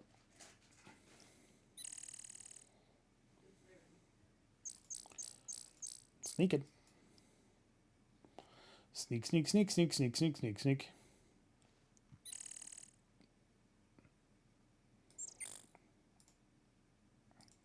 It's mid-afternoon. We can probably go kill some gobos.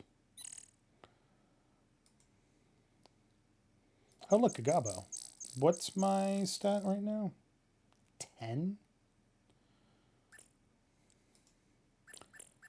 You know what? I'm pretty sure this goblin would kick my ass. Or I would run out of stamina, and then it would kick my ass, which is ultimately the same thing. If you run out of stamina in this game, the second game, or the third game while you're in combat, you die. Because you lack the ability to further defend yourself. In the fourth game, you will start to burn your health, which is almost as bad. And then the fifth game does away with stamina entirely. I think. Sort of.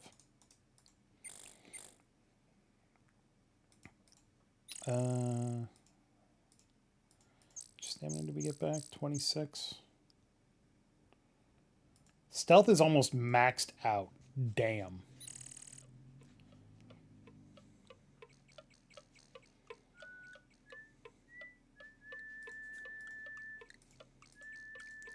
Nightfall is like a bad PowerPoint presentation.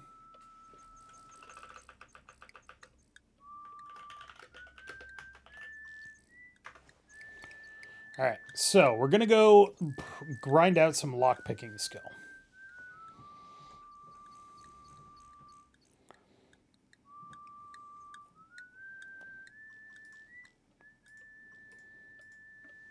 These doors will never open.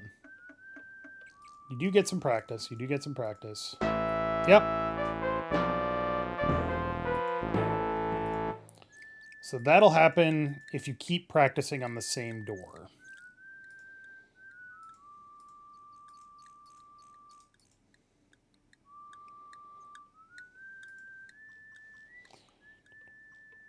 Which is kind of bullshit, because there's literally nowhere else to practice lockpicking. And then it punishes you for doing it.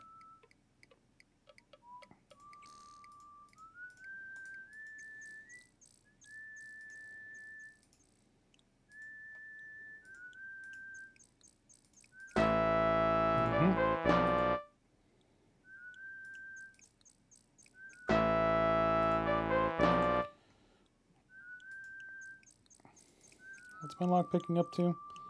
Literally hasn't changed. Got 3 points that time somehow.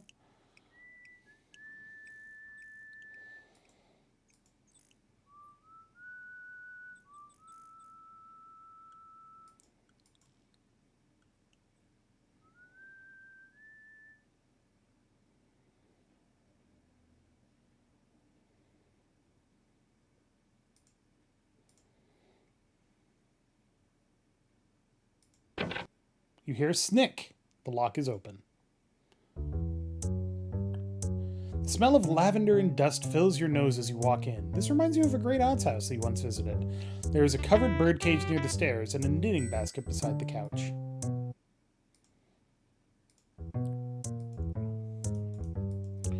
Little house cat seems harmless but strangely restless. Let's steal a cat. You pet the nice kitty. This is a mistake. Cat really likes being petted. It's a very insistent cat.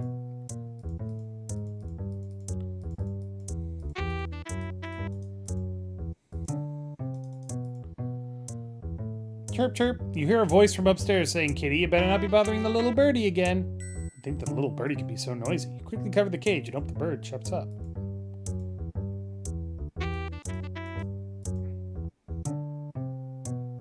Oh, got in the way of the cat. You have a bad feeling about the very deep, low growl emanating from the cat.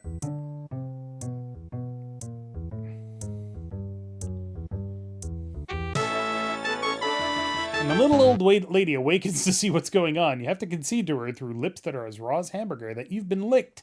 She summons the sheriff and his goon auto.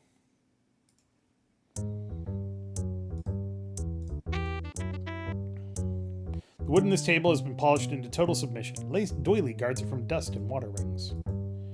Knitting bag is decorated on the outside with knitted figures. The little old lady must do knitting when she's not asleep. Let's see what's in there. A string of pearls seems to have fallen into the bag among the knitting. You take the pearls, of course. The knitting you can do without. Little old lady left her purse on the couch. Mighty careless of her. In the purse, you find 20 silvers and some soiled hankies. You take the silver.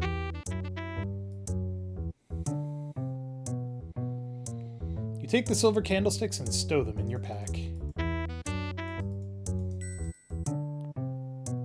You find a single silver in one of the desk drawers. Nothing else of any value to you. Large wooden chest undoubtedly filled with priceless treasures. The chest is filled with old quilts, doilies, and sweaters 5 sizes too large for anyone to wear. Really don't want any of them, so you close the chest again. I think that's it.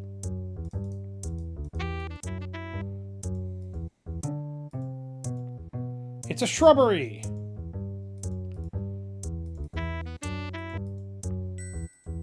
Oh, right. Check the couch as well. You find 3 silvers that have gotten caught in the cracks.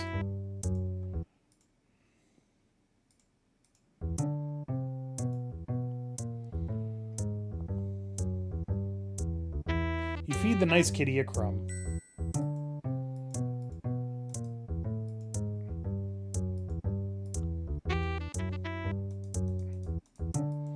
Yeah, there's not much to steal in here.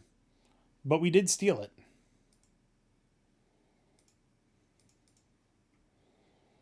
And our stealth is now 93. We are the stealthiest motherfuckers alive.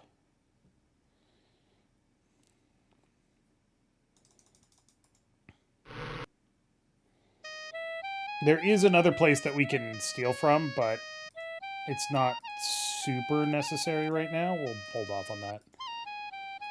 May you dream of all the rewards you deserve. I will, Shamin. Thank you. I just stole a bunch of stuff from a nice little old lady. I'm about to go turn it into sweet money for my hard work. I'm a hero.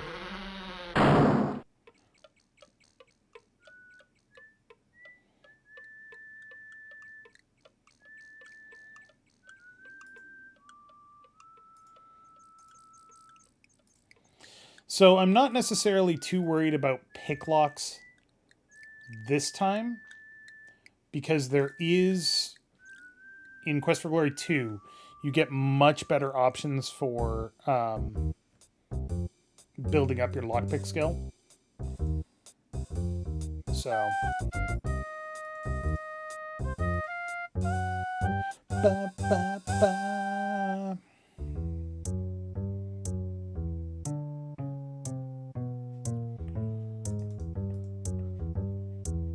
Hey, my man. I got some borrowed goods. Let's see now. Deducting the guild cut and allowing for resale markup, that comes to 500 silvers. Here you are. 50 gold, just like that. 100 silvers, another 10.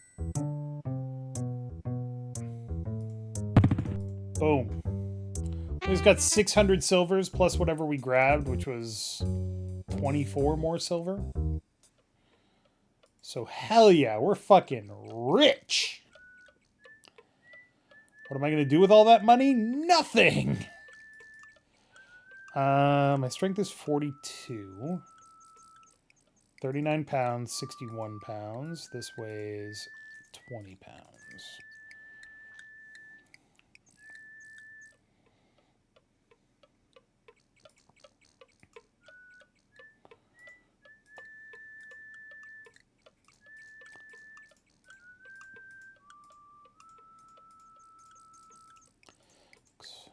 Seven, 8. How much money do I have left?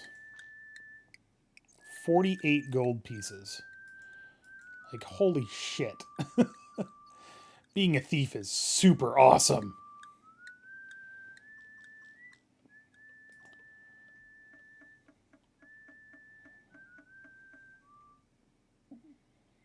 Alright, we gotta go make our 5 silver.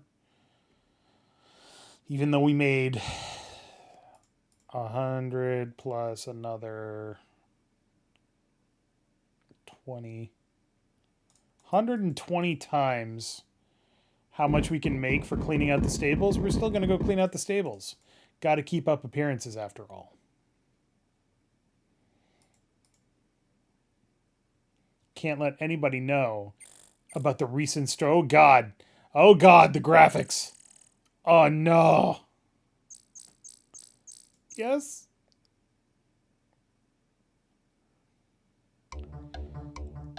Everything is... This game is buggy as shit.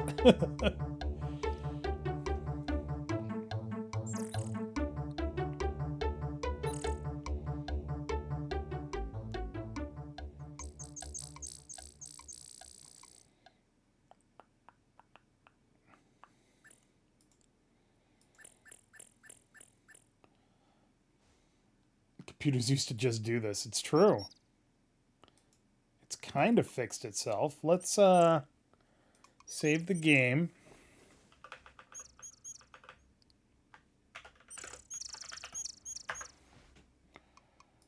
And then quit the game and restart it. This score is leitmotif, but it's only one motif. It's true. I would like to run the VGA version. Gotta reset this.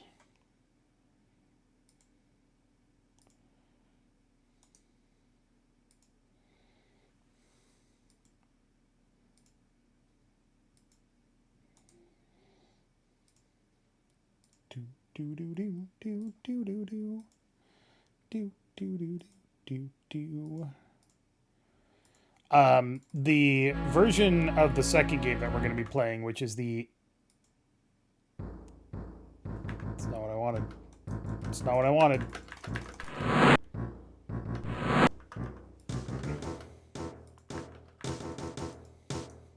The version of the second game that we're going to be playing is the AGD Interactive version, which is significantly less buggy. If only because they had more than 3 people working on it.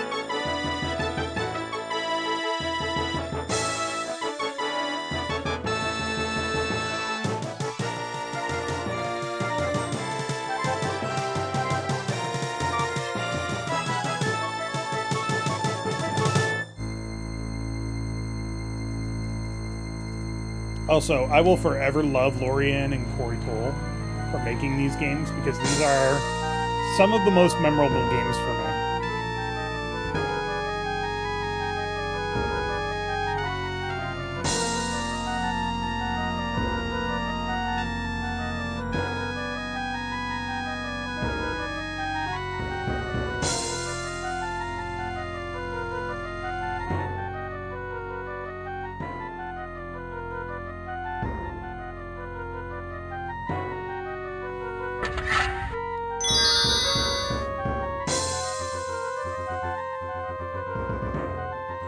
King's Quest games did not get a remaster.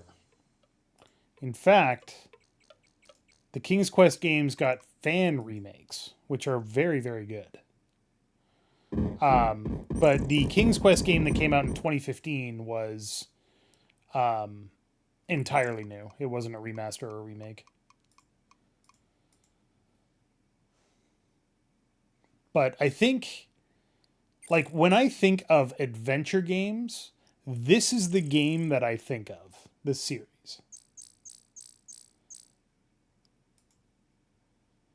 Oh no, the King's Quest collection was remasters that they did back in the early 2000s. The early 2000s. They haven't actually remade any of these games in decades. And even then, they weren't really remakes. Time to train throwing.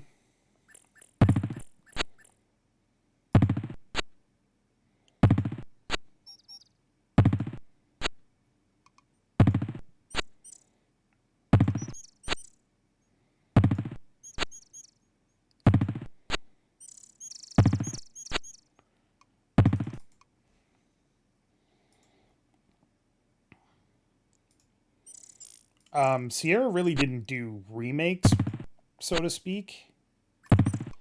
How many throwing daggers do I have? 10. I have 10 daggers. It's a good number of daggers, but, you know. Problem is, once you throw them at somebody, you're never getting them back. Those are gone forever. And I just wasted one. Cool.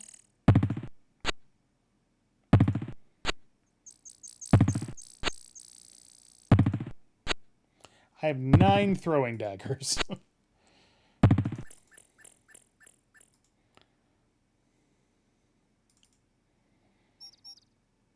Throwing up to 63. Agility, strength. Okay. 24 stamina. All right. I need to go buy some stamina posh. And an undead unguent for later, since I have the money.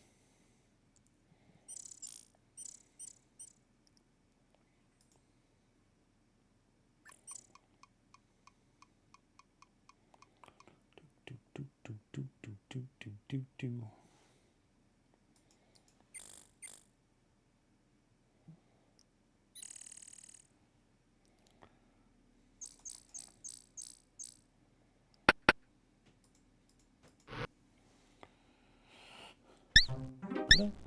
Ba, ba, ba, ba. One thing I really like about this game is how a lot of things don't seem like they are important, or they seem like secondary to what you're doing, but they're just as important. Like, giving her the flowers from Mirana's piece gets you 5 silver, and that's sweet. Who doesn't like money?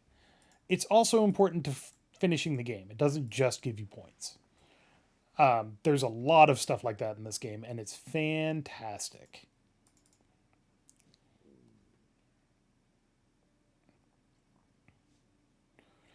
Do.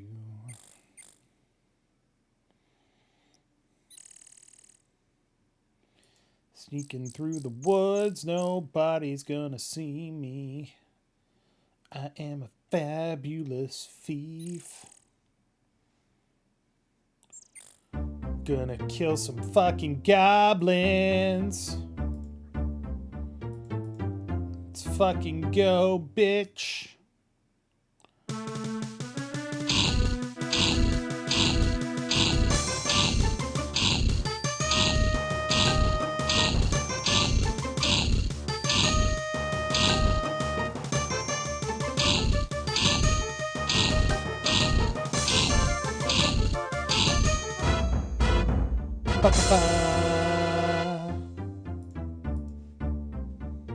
Good of them to line up like that. Yeah, you know.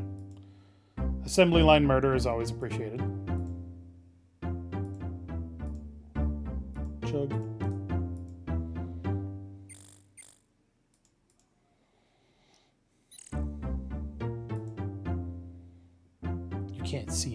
I'm super stealthy. Oh shit, they saw me.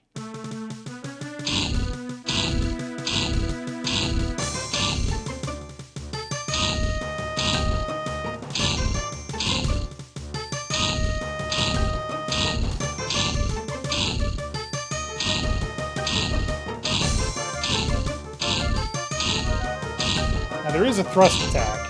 It's dumb. It's slow. Slashing is so much better. Alright. So this guy's the loser. He doesn't even have lunch money. This guy has a sweet 4 silvers. This guy has 8. Or 5. And this guy's the big poker winner. 35.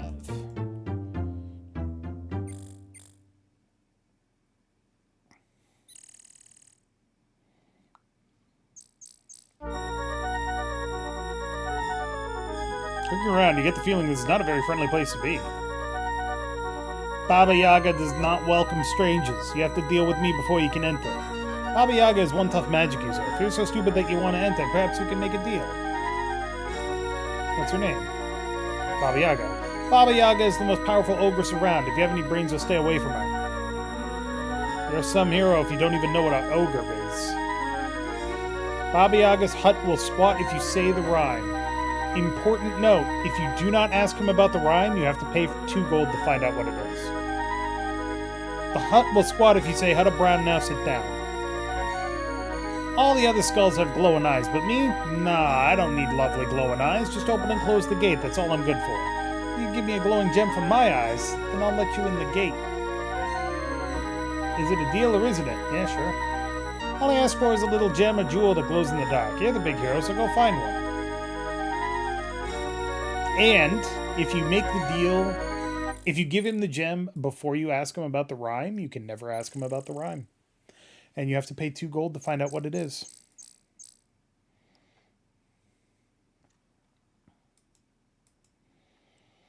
So it's nice that they gave you a nice little backstop. It sucks that it costs 2 fucking gold. Something coming? Oh, alright.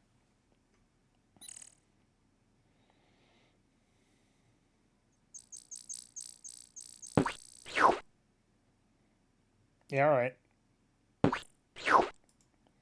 Never seen anything quite like them. They're pretty in a grotesque way. The walls are very steep and they look difficult to climb. It looks difficult. You look around for a good place to climb. This looks like a good place to you. Looks like a climbing skill could stand some improvement. I fixed it.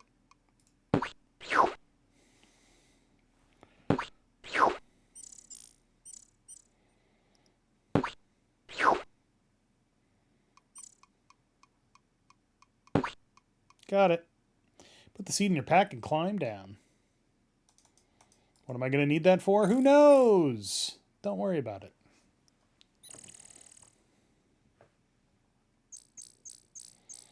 Alright, so how am I doing skill-wise? I am maxed out on stealth.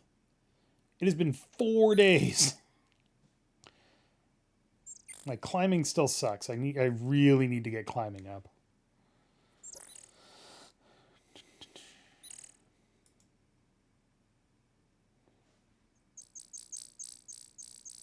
Steal shit, no one cares.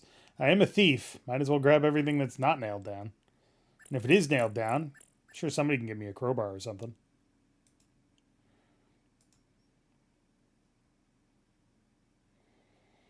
Alright.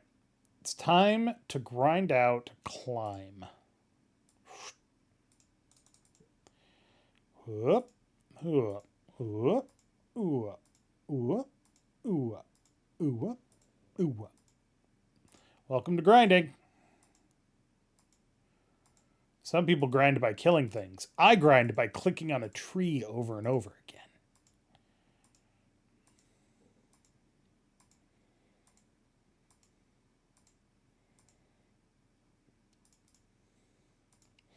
Fortunately, everything goes really fast in terms of skill gains in this game.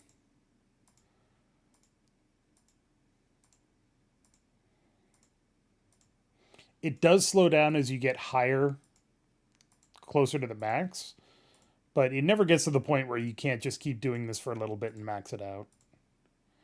Is maxing it out necessary? Not on your life. Is it fun to do? Hell yeah.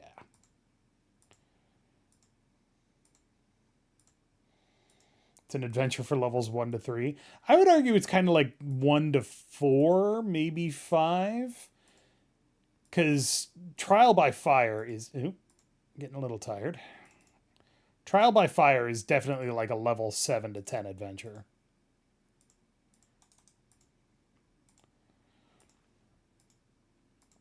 Wages of War is like 10 to 12. Shadows of Darkness is 13 to 16, maybe 17. And then Dragonfire is definitely level 20.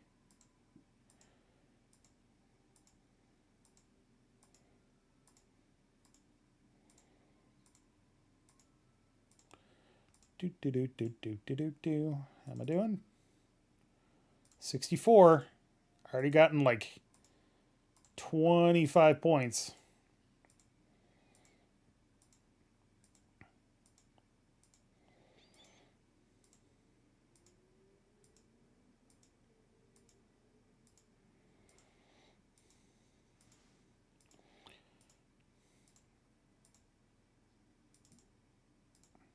$69. Nice.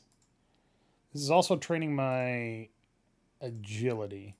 Agility is the thing that I want the most of. It's not super required, but if you get to the end of Quest for Glory 2 with less than like 125 agility, it's almost impossible as a thief.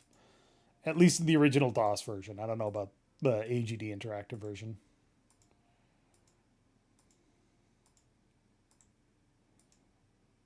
Medieval CrossFit includes a lot of goblin slaying.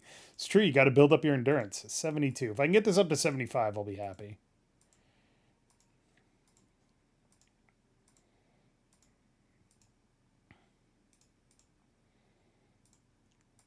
I'll just keep going until I run out of stamina. Then we'll drink another stam potion. It's not like I need money.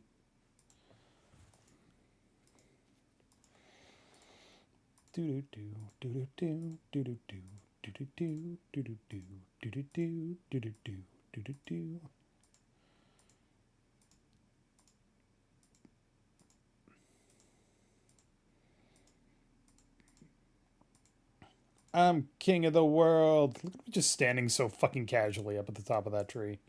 It's like, fuck yeah, I'm awesome. Look at me. I'm a badass.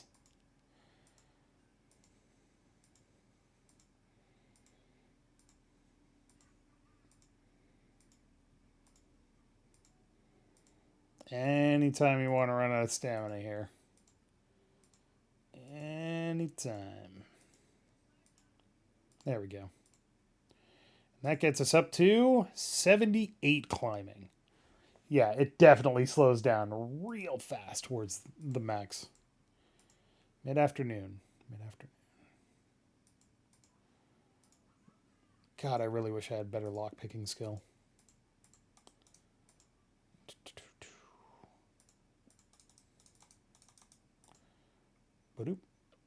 Alright, so sunset approaches. So let's continue our thief excursions. The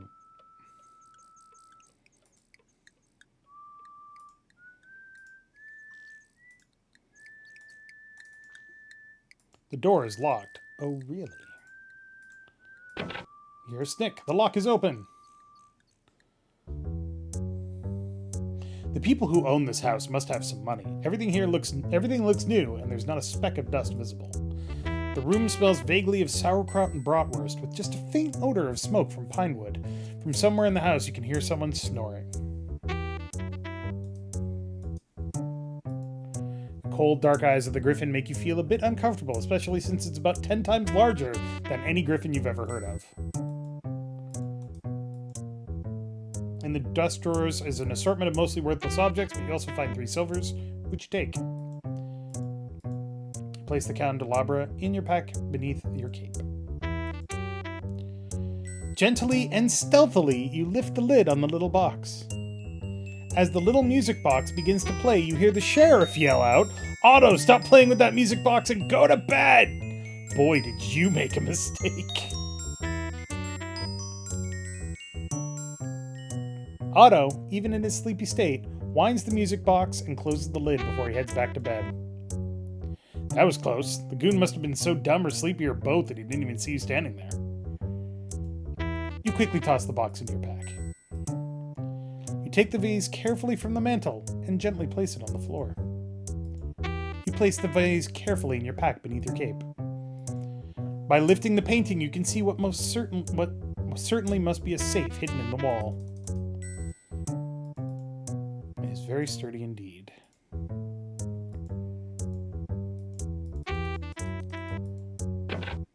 Ah, got it. You see a bag of coins. You find 50 silvers and add them to your collection. You then put the empty bag back in the safe. Since you've already robbed the safe, you close the door, narrowly missing your fingers in the process.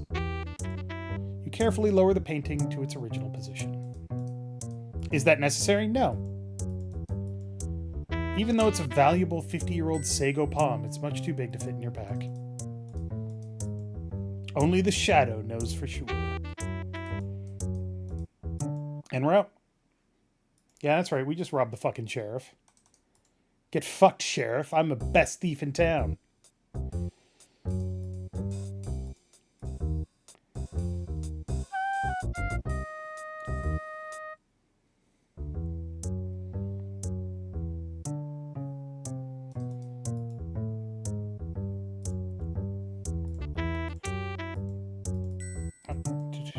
$150 silvers. 90 silvers. Not that one. And 40 silvers.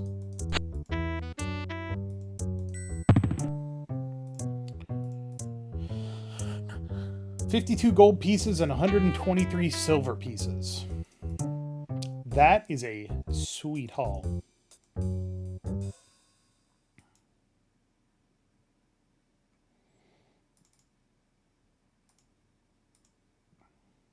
Unfortunately, and this is sad to say, that is the limit of the amount of thieving you can do in this game. There's nowhere else really to rob.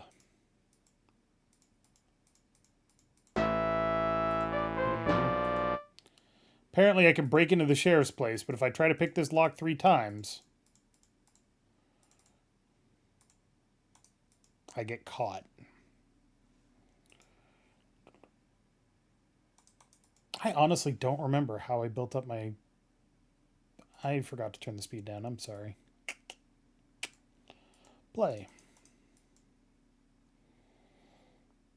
I honestly don't remember how I built up my lockpicking skill in this. Because it's just a pain in the ass to pick those same doors 3 times and then walk away.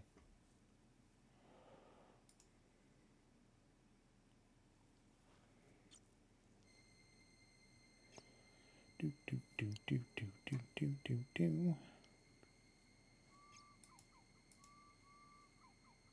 It's just a goblin. What are you doing out at night, little goblin? You little shit. Fucking kill you. Fucking kill your parents. Probably did kill your parents. Fuck you. You find a single silver coin, carefully polish it, and place it in your pouch. What a way to make a living.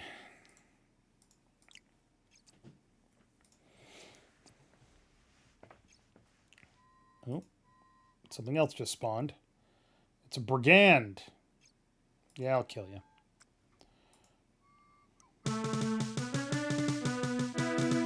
Yep, it's midnight.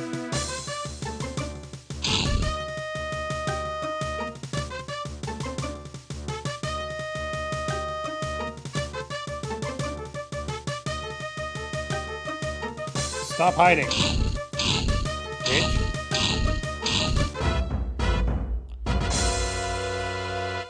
Learn how to rob people, you fucking poser.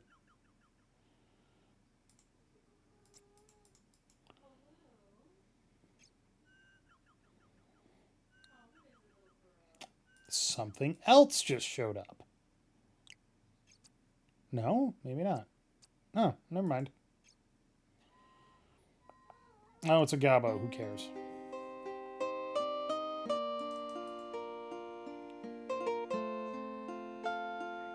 Schlump. Delicious fruit.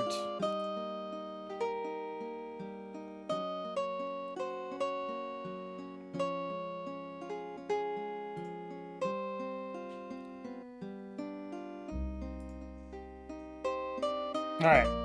Let's actually go be heroes.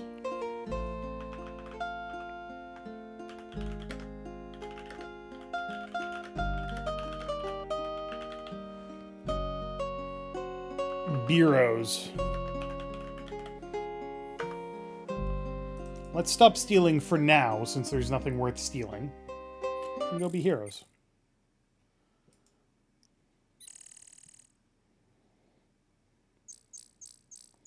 So no matter what you do, you cannot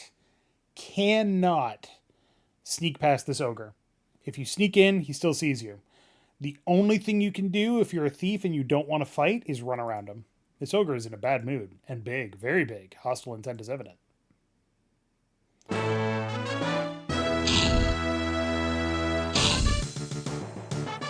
But basically, every time he steps forward, you can stab him. Or try to, anyway. If you do it before that, then it doesn't work.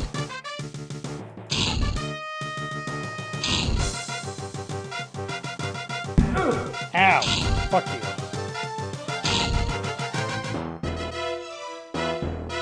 Boom! There's a big, ugly, dead ogre here.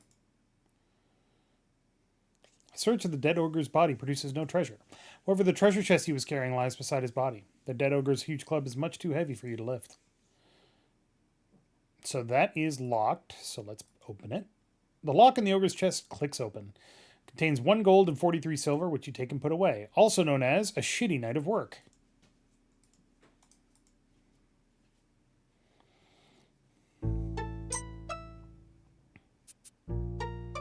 As your eyes adjust from sunlight to darkness, you examine the interior of this eerie cavern. You sense something moving off to your right. One side of this cavern is a creature which looks like a large bear. There's something attached to his leg.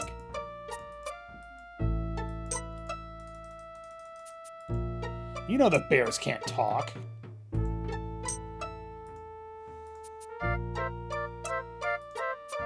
You have made this bear very happy. It would be wise to take advantage of his current mood. So, there's a lot of different things that you can do here. If you're a fighter, you come in, you attack the kobold, and you kick the shit out of him. If you're a magic user, you use Dazzle. You see a kobold resting on a ledge from you. And if you're a thief,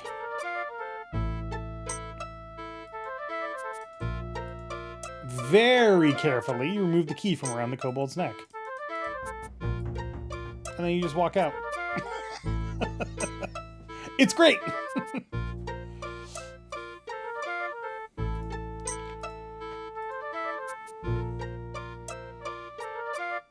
The kobold's key disappears as you turn it in the lock. Whoa! You have the honor of meeting the Baronet Bernard von Spielberg. We are pleased that you broke our enchantment. Perhaps our father the Baron will reward you should you ever visit our castle. The arrogance of the Baronet astonishes you. Perchance the kobold magic user had a reason for changing him into a bear. And you can also totally kill the bear, and it's a bad end. Because then he turns into the Baronet as he dies.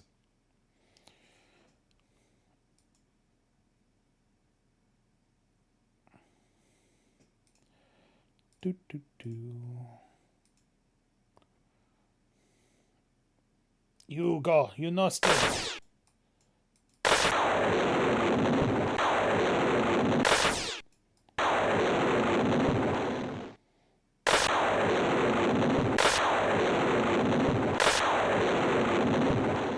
This is absolutely not required, and I will probably die. Oh, no. I killed him. He almost killed me. Holy shit, I have 7 health points left.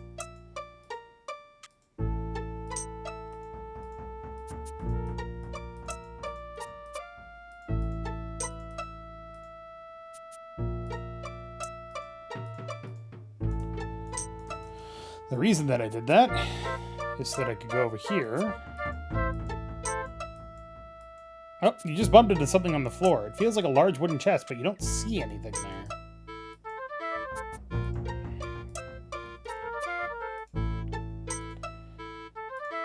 I just can't stop stealing, everybody.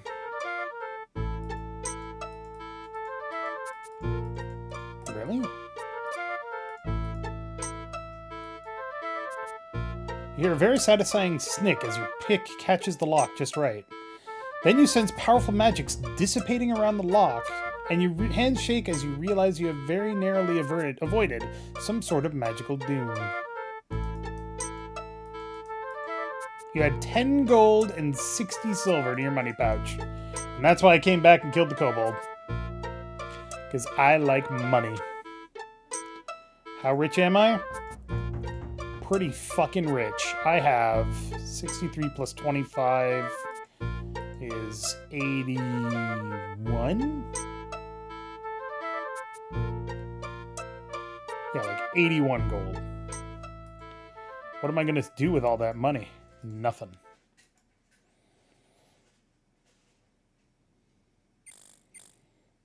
Monster just wandered by, seeking revenge for the kobold. The kobold. Monster just wandered by.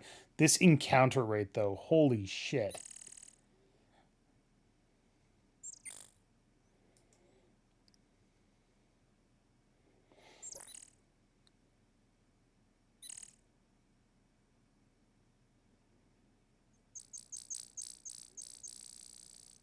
Jesus. So many monsters.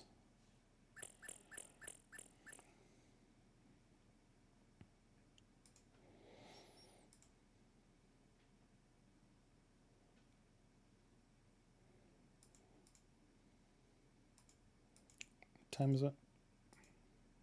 Day is dawning. Okay. We got some time.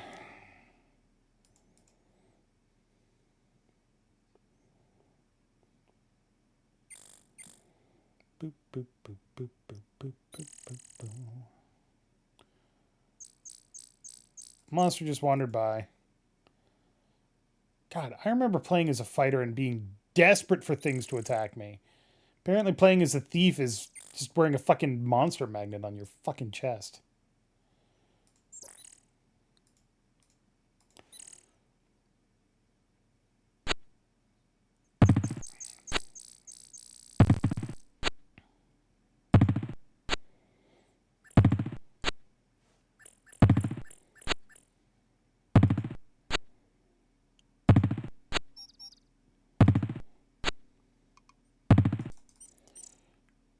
Yoink.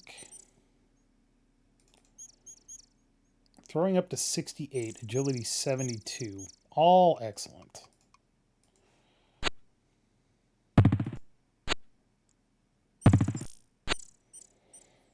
Well, I mean, according to AD&D, or I think it was D&D 3rd edition actually, the most dangerous creature was a common ordinary house cat.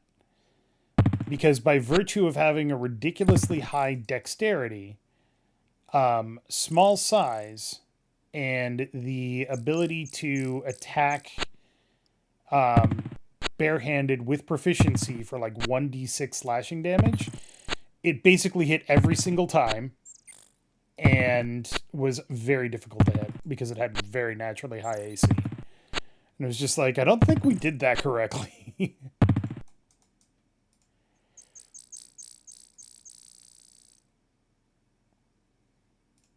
Or something like Dwarf Fortress, where one of the bug notes is just, I think I made the fish too hardcore. Because there was an accidental bug where the fish were training swimming and all associated stats. And became super beefy nigh instantly because they were always swimming. More that level 1 anything is wimps. I disagree. If you haven't already, you should check out CharacterSelect, where we're playing D&D on the channel. And I started everybody off at level 1 because I'm the DM and I can do that sort of shit. And they were still pretty fucking deadly in combat, although they're opponents weren't necessarily the best, but that's what you're supposed to do as a DM, is give them an appropriately scaled challenge. And then they got to level 2, and their very next combat almost killed all of them. So D&D is, if you run it strictly by the numbers, D&D is boring. A good DM, not saying that I am a good DM, but a good DM tailors the experience for the party.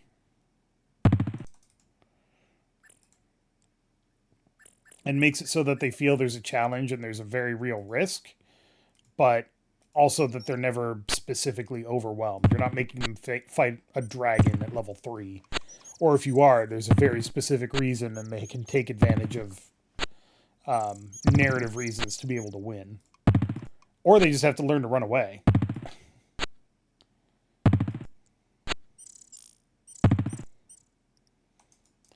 It's a version where you don't roll level 1 hit points. Well, level 1 hit points is the way it's supposed to work, at least in the current version, 5th edition, is whatever your hit die is. So if you roll a d4, a d8, a d12 for HP normally, then you get maximum hit points at first level. So if you roll a d8 for hit points, then you start with at least 8 and then add your constitution modifier.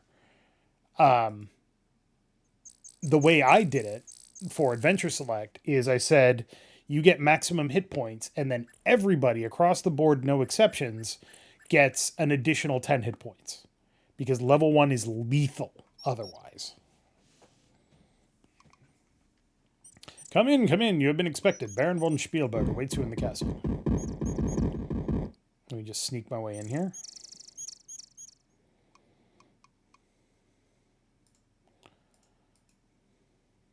How am I doing stat-wise? 82 throwing? God damn, I'm kicking ass. Just gotta figure out how to get my lockpick skill up.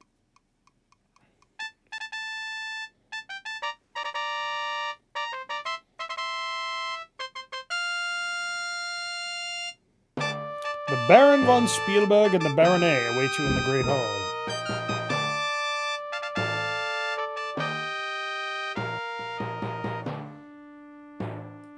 This dragon-headed motherfucker.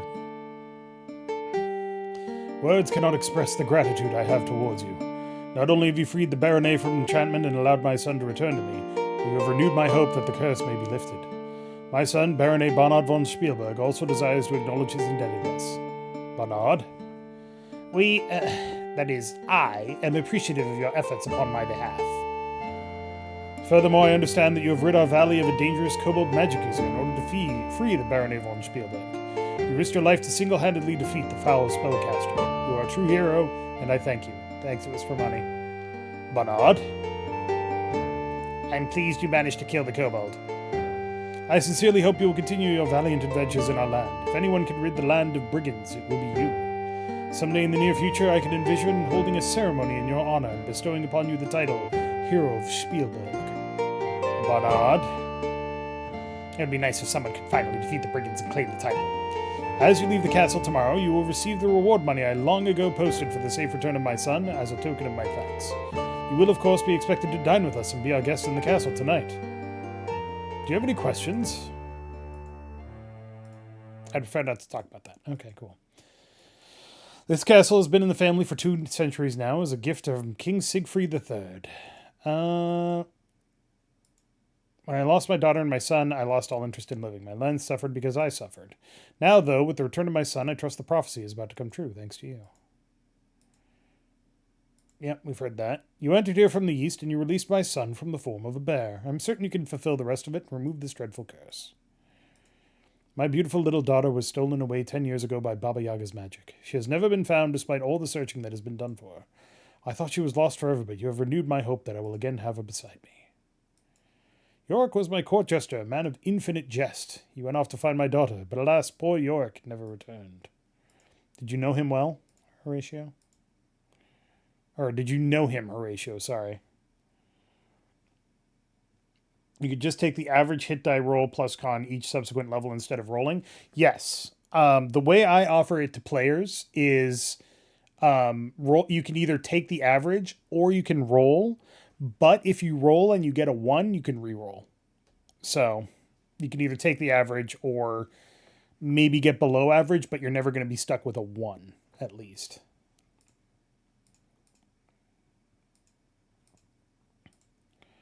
If I had more guards, I would wipe the brigands out myself now that I have my son on my side. It will take some time before this castle and land have recovered from my sorrow. So I still think it will take a hero to destroy the brigands. I know they have some kind of fortress at the far south of the valley. I've heard rumors that they set up an ambush for all that approach. It's also rumored that there is another way into their fortress, but I have no further knowledge about it.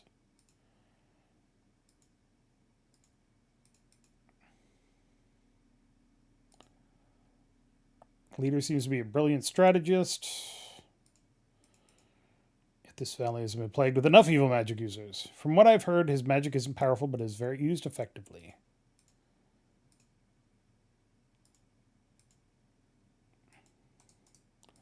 Alright, cool.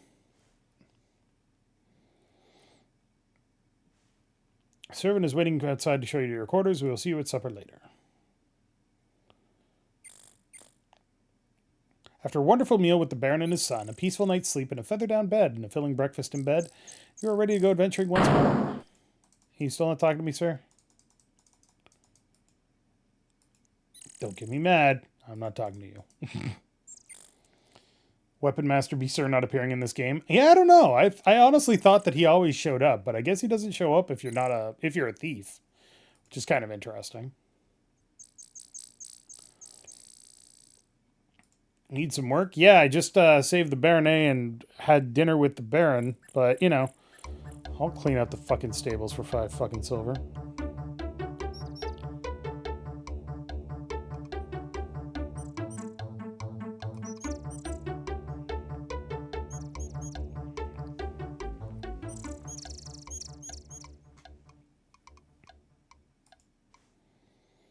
How much was the reward? 50 gold.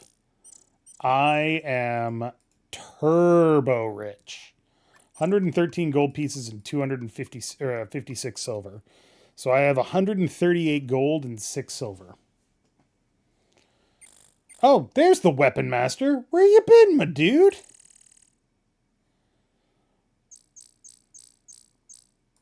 Bet I could fucking take you.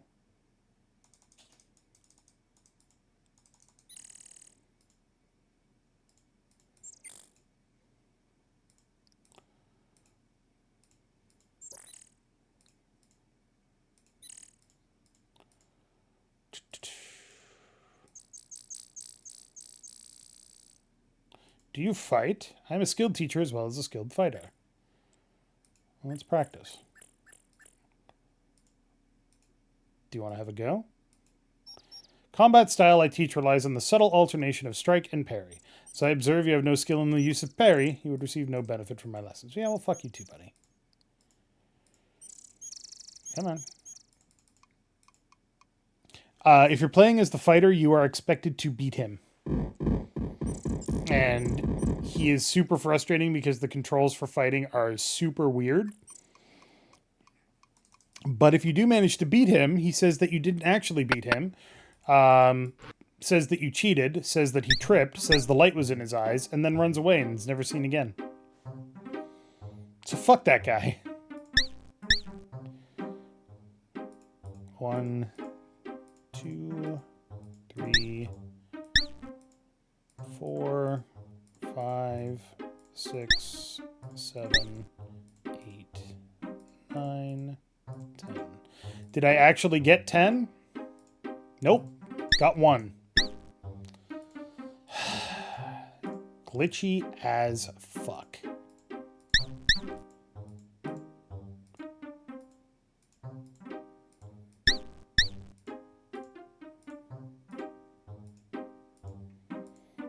And if you're wondering, did I actually spend all of that money? Yep.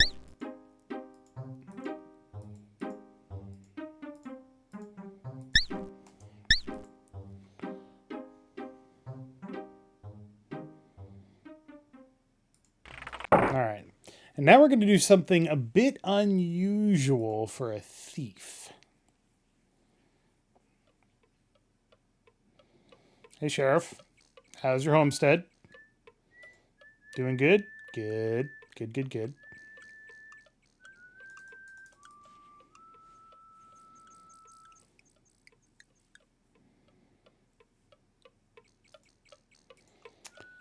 I would like a dagger and chainmail armor. Of course, I'm now carrying 74, and I can only carry 72, but I'm carrying these 10 rocks, and I don't need them. So I can drop those. You do not need to buy the chain armor as a thief. And in fact, it's generally considered a bad idea because it weighs fucking 35 pounds as compared to the leather armor, which weighs 20. But I like to buy it specifically because there is no other opportunity to get it. 3, 4, 5, 6, 7, 8, 9, 10. I have 14 food rations. I'm carrying 69 pounds. Nice. My strength is 64. Vitality is 70. All right. If you continue walking around wearing or carrying too much, it drains your stamina and then eventually your health, and then you die. Because, you know, that's how video games work, right?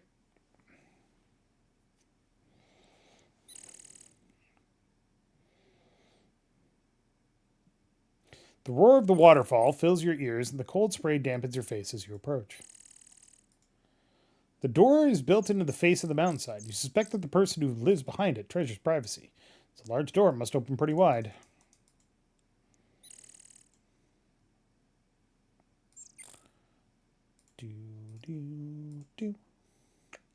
Fill an empty flask with crystal clear water from the waterfall. Why? Don't worry about it.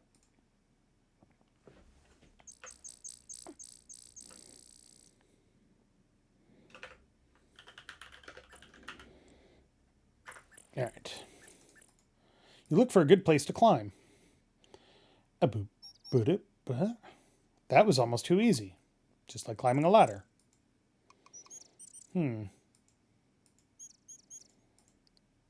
Yep, that's all right.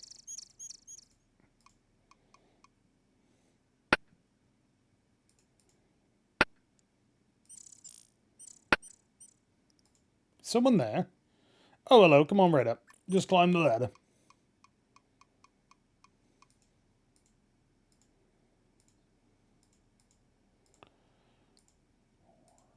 5, 6, 7. So yeah, if you are a fighter, then you have to throw the rocks because you can't climb up there. And if you're a wizard, you cast detect magic, and then you see the ladder. Oh, hello. Go on in. Hello. How are you? Have we met before? I'm Henry the Hermit, that's me. My father was an hermit and my mother was an hermit, so I come to find me jobs rightly. Don't have too many visitors. Hermits don't, you know, part of the job description. Likes to see a new face, though. Good to hear others speaking besides myself. So what can I do for you?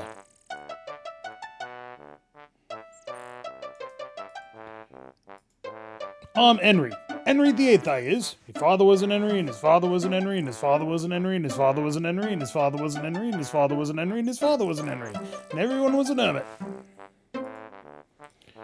An hermit is one what lives alone, far away from them what asks too much or talks too much or asks too many questions. Hermits are shy, quiet types what don't say much. My brother Harry hardly says a word in a year. My sister Hortense hasn't spoken since she was 6. I never talks at all. Yes, we hermits knows how to keep a mouth shut.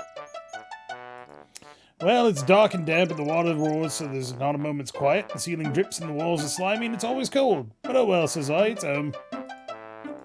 The family lives pretty far apart from each other. We're all hermits, you know. This here's what's called the Flying Falls. I've done some flying falls around here myself. Porch gets slippery sometimes. I know some magic. Erasmus the Wizard taught me some spells. He's what put the spell on me ladder so's the brigands don't get up. Then what climbs up the rocks get a door opening in their nose. He's my friend, Ian Fenris. Powerful wizard he is. I hear his house is something to see up north. I don't make it out much, and he's pretty busy, so I don't get to see him too often. When we all get together, you can be sure we'll have fun. He loves to play his games, he do. Fenris is Erasmus' familiar, is that the other way around? Erasmus' favorite game is the Mage's Maze. I have to be a magic user to play it, though. Erasmus is awful good at it. No, he's not. Spells, what I knows is pretty simple, maybe, but I like 'em. I can make my ladder show up and my door close, and even get rid of pests using the trigger spell, you see.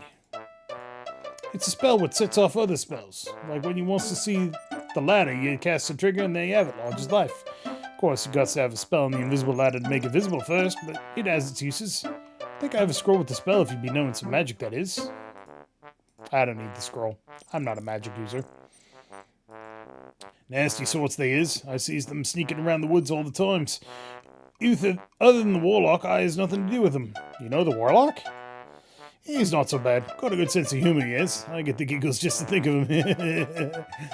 He comes by at times to chat. Borrowed the mirror what I borrowed from Erasmus, he did. Mirror?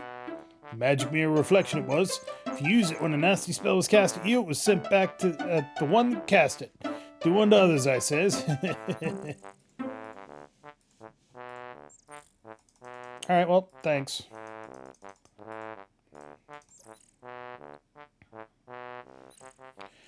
Have you ever been needing a place to stay the night and you're in the area? I could be willing to put you up for a night for some rations and a couple of games of cribbage.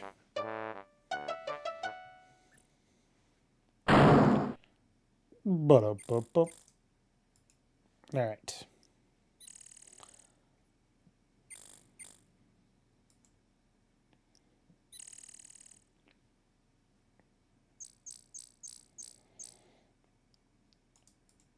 You see your own reflection in the crystal clear waters. Let's take a drink. It tastes pretty good, if a bit flat.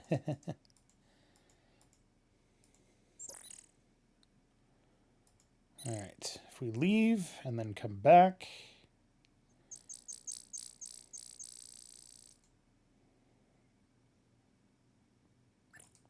Hi. Alright. Just a random dolphin, good to know.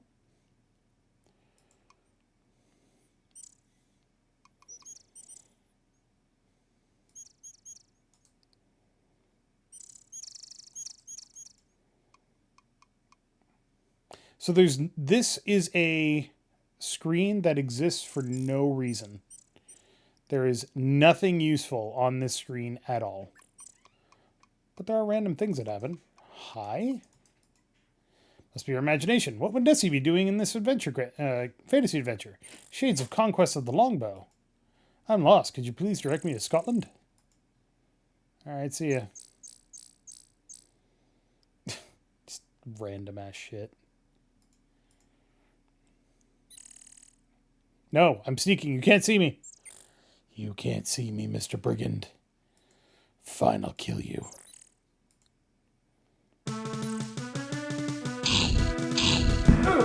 Ow!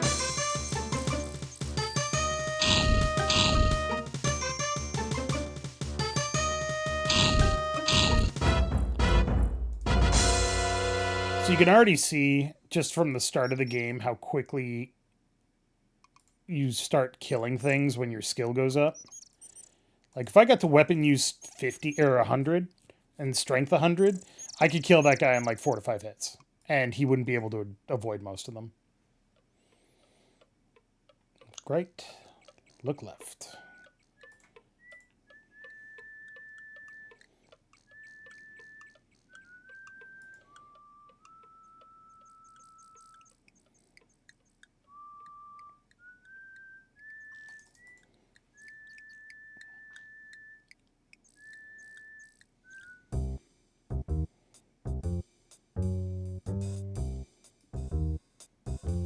You pick up the note. You smooth out the piece of paper and read, B. Meet me at the archery range as soon as possible. Urgent. Well,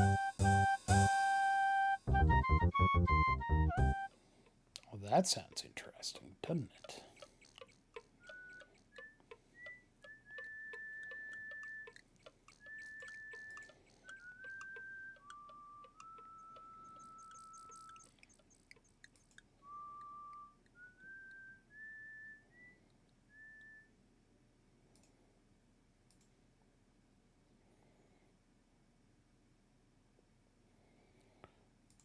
Do.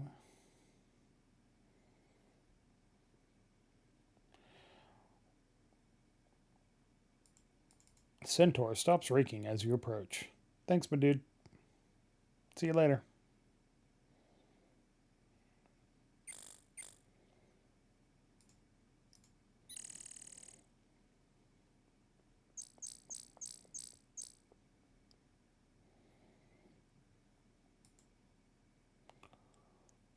Whoop. So graveyard to the right. We don't want to go there. We go to the right from here. So this is one of the glitchiest parts. Is this particular sequence.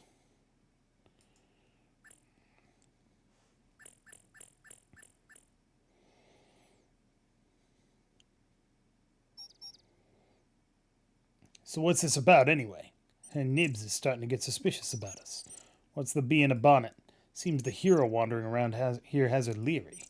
She thinks he's gonna go for the golden head. What's it to do with us? She's been asking too many questions about us. The laughing jackass is eyeing me. I had to sneak out. Then we gotta avoid the ambush and use the back for a bit till the heat is off. Maybe we should just make our move now. Now let's wait for the creep to go first. While she's busy with him, we take over. She'll take him out easy, then we take her out. Where's the back door then? Where the bouncer hops around. You got your key still? Yeah. Don't lose it. I got the only other one. You have to search the rock for the keyhole. It's hidden good. And remember the word. What word? The word that lets you in so that Fred goes away. Oh yeah, sure. What is it? Hide and go seek. You better learn it. Think I'm a dummy or something? Say the word before you go in the door. You might make Fred mad. You don't want Fred to get mad. Hey, no problem. What's the word again? Hide and go seek. Hide and go seek. Got it. Gotta get back before the chief misses me. Back in a bit. Hide and go seek. See ya.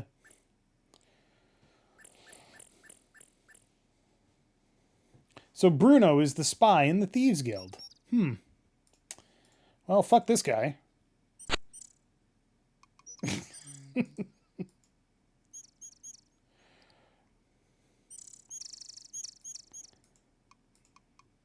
So the reason this is super de-duper glitchy is because, in theory, you should Bruno just goes and heads back to town. In practice, he shows up right here and kills you. Every single time. It's super annoying.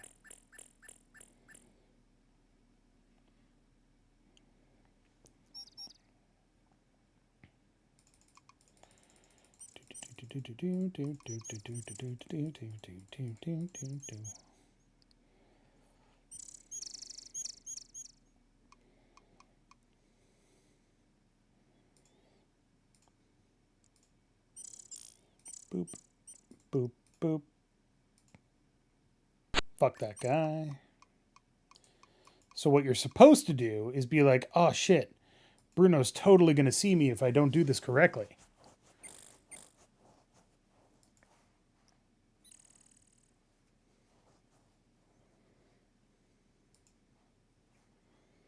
So you go the long way around.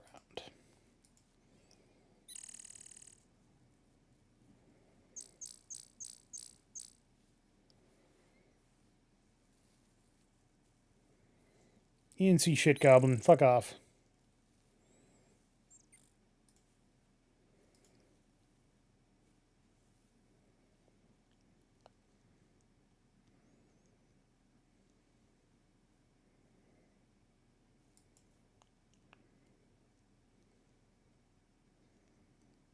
So Bruno is now there. And you're like, okay, I'm safe, right? No. Because this game is glitchy as shit.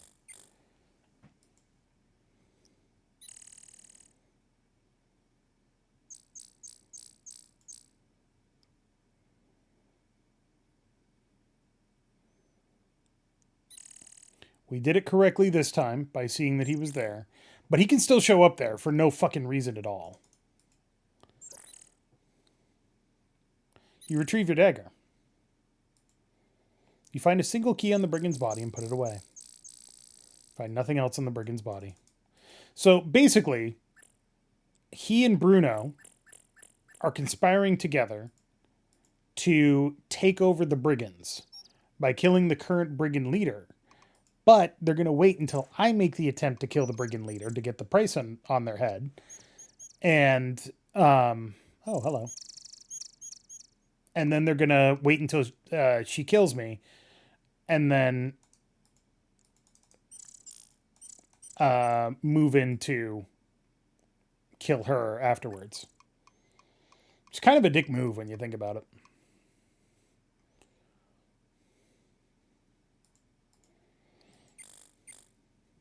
You seem to have startled the white stag.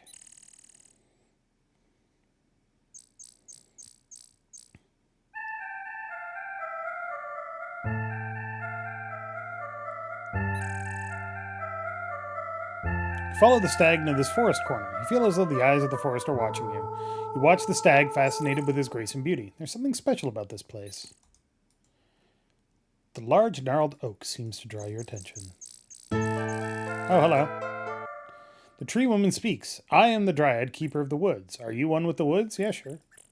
Then you shall aid me, and I shall aid you in your quest. Bring me a seed from the spore-spitting spirea of the north, that I may plant it elsewhere in order to preserve these rare and magical plants. Thus you will become a true friend of the forest. I detect that you have a seed in your possession, such a seed. Are you willing to give me the seed? Yeah, I ain't gonna do shit with it. You drop the seed into the dryad's limbs. Now this will boldly grow where none has grown before. Heed now my words, friend of the forest, and heed them well. Friend, you must know that there is an evil in this valley which perverts the ways of nature. The prophecy says that a hero will bring a young human out from out of this darkness. If you are the one to accomplish this task, there is a potion to break enchantments with which the healer can make for you. You must gather these ingredients. Flowers from Marana's peace, done. Green fur, fairy dust, a magic acorn, and flying water. Farewell, friend. I must return to my concentration. May the forest forever surround you. You see an acorn fall slowly to the ground. Well, let's grab that fucking magic acorn.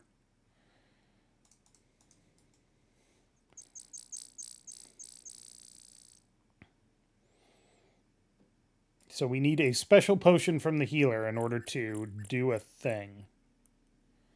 Got it. Trees look more vibrant than most of the forest. There's a ring of mushrooms in the center of the clearing. Pick a handful of the smaller mushrooms and carefully put them away in your pack.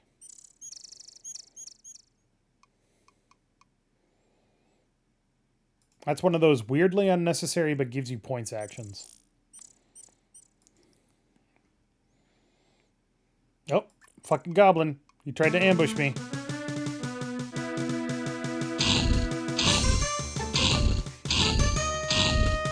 He failed. 7 silver. God, what a fucking... Oh, I killed the living creature and all I got was 7 silver coins.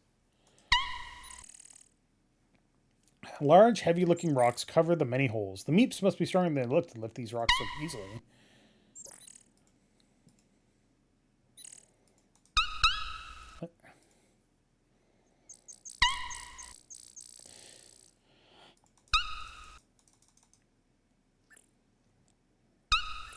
Hi.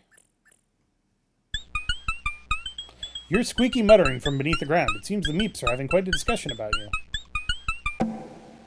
Hiya, hiya. Pleased to meet you. We are happy meeps living in our happy holes. Don't worry, be happy. We use rocks for doors. They keep us dry and warm in our holes. We live in tunnels under the ground, you know? Gee, boss, I really don't know anything about that at all. Hey, sorry. I found a scroll lying around in the woods one day. You want it? It's yours. They teach you... detect magic, that's right. Hey, like fur is good stuff. Keeps us warm. Mine's the best. It's like green, you know? Oh, you want some green fur? I think I have some somewhere. Alright. Thanks. The magic runes fade from the paper before your eyes can focus on them. Shame.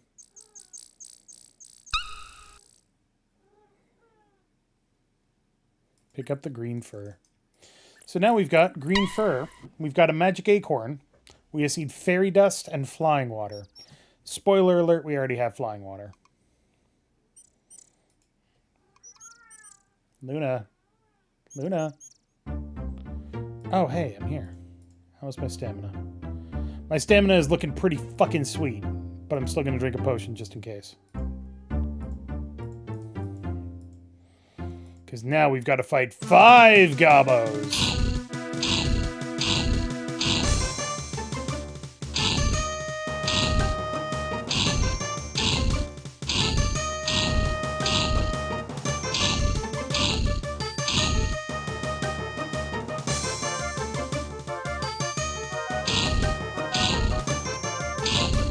Die, bitch!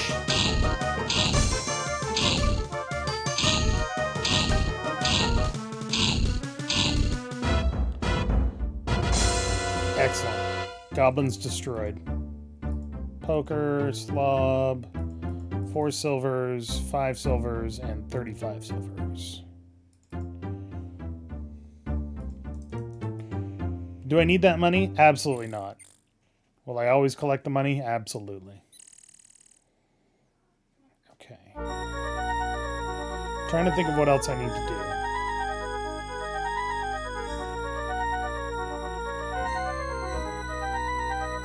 Sure, here, have a glowing gem. I can see! I have eyes again! Ugh, is that what you look like? Oh well, have fun visiting Baba Yaga, and good luck, you'll need it. Hope you can remember the rhyme.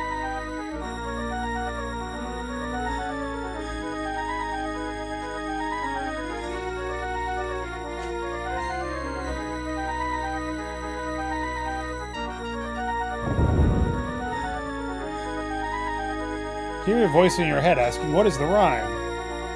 The alien from Venus, once was an alien from Venus. His body was shaped like a...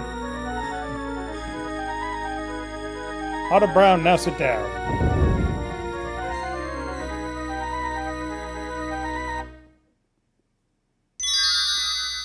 Look, pets, we have a visitor.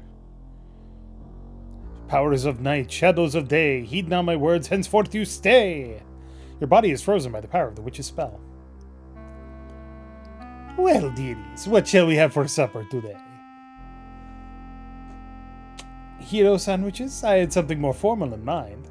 Ah, that's it, frog leg fricassee.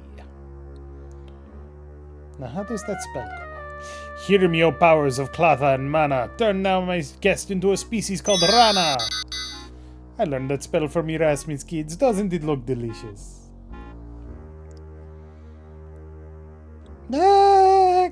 Be still!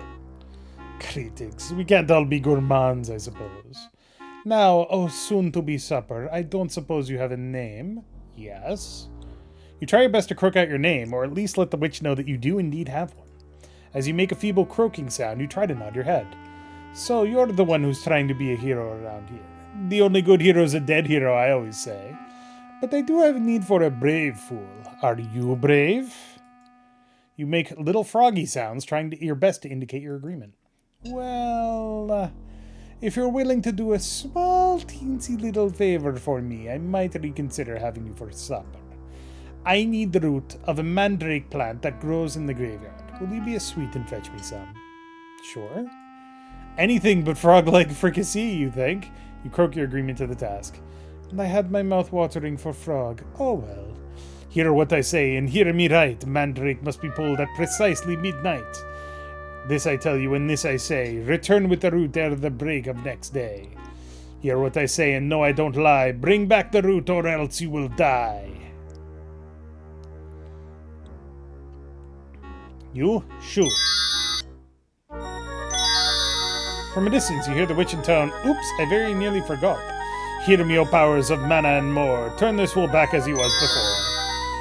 As you contemplate the occurrences of the last few minutes, you conclude that you better find a mandrake root for Baba Yaga, and fast.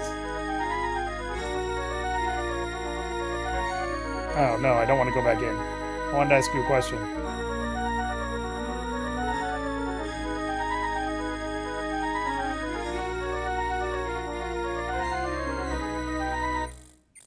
Oh, game's freaking out again. Time is it? It's mid-afternoon. Cool. Oh God, what are you doing here during the day? What the shit?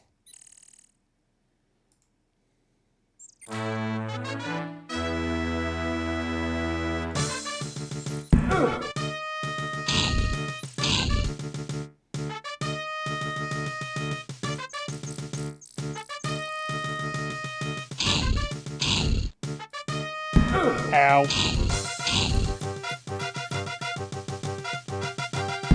Ow. Stop it.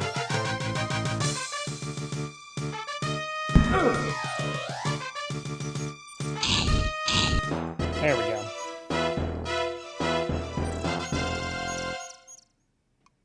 You search your opponent. What a waste. No treasure. All right. Well, the game is freaking out. We've been going for about 3 hours.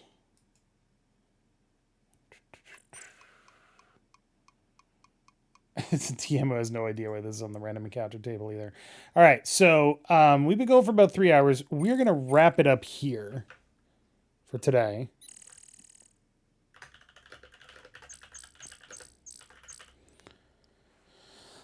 Wow. The lag. Jesus.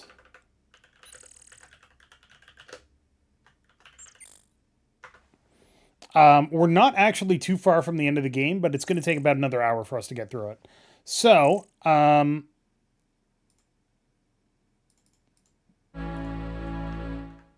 plus the graphics are freaking out, you know.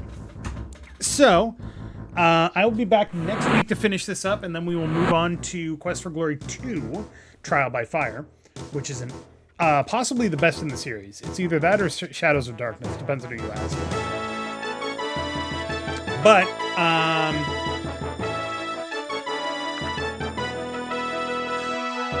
I need you to chill out here, music. There we go. Yeah, I'll be back next week to play more of this. I don't know if we're going to get through the whole series. I expect that we will at least be able to get to Shadows of Darkness, possibly through Shadows of Darkness, but we shall see. But honestly, the thief stuff in the second game is the best, really. But thanks everybody for watching. Hope you enjoyed it. Have a good night. Have a good weekend. Or have a good rest of your week, I should say. I'll probably, almost certainly, be back on Friday playing XCOM Files, and Saturday playing Adventure Select. So make sure you tune in for those. But thanks for watching, and I'll see you next time.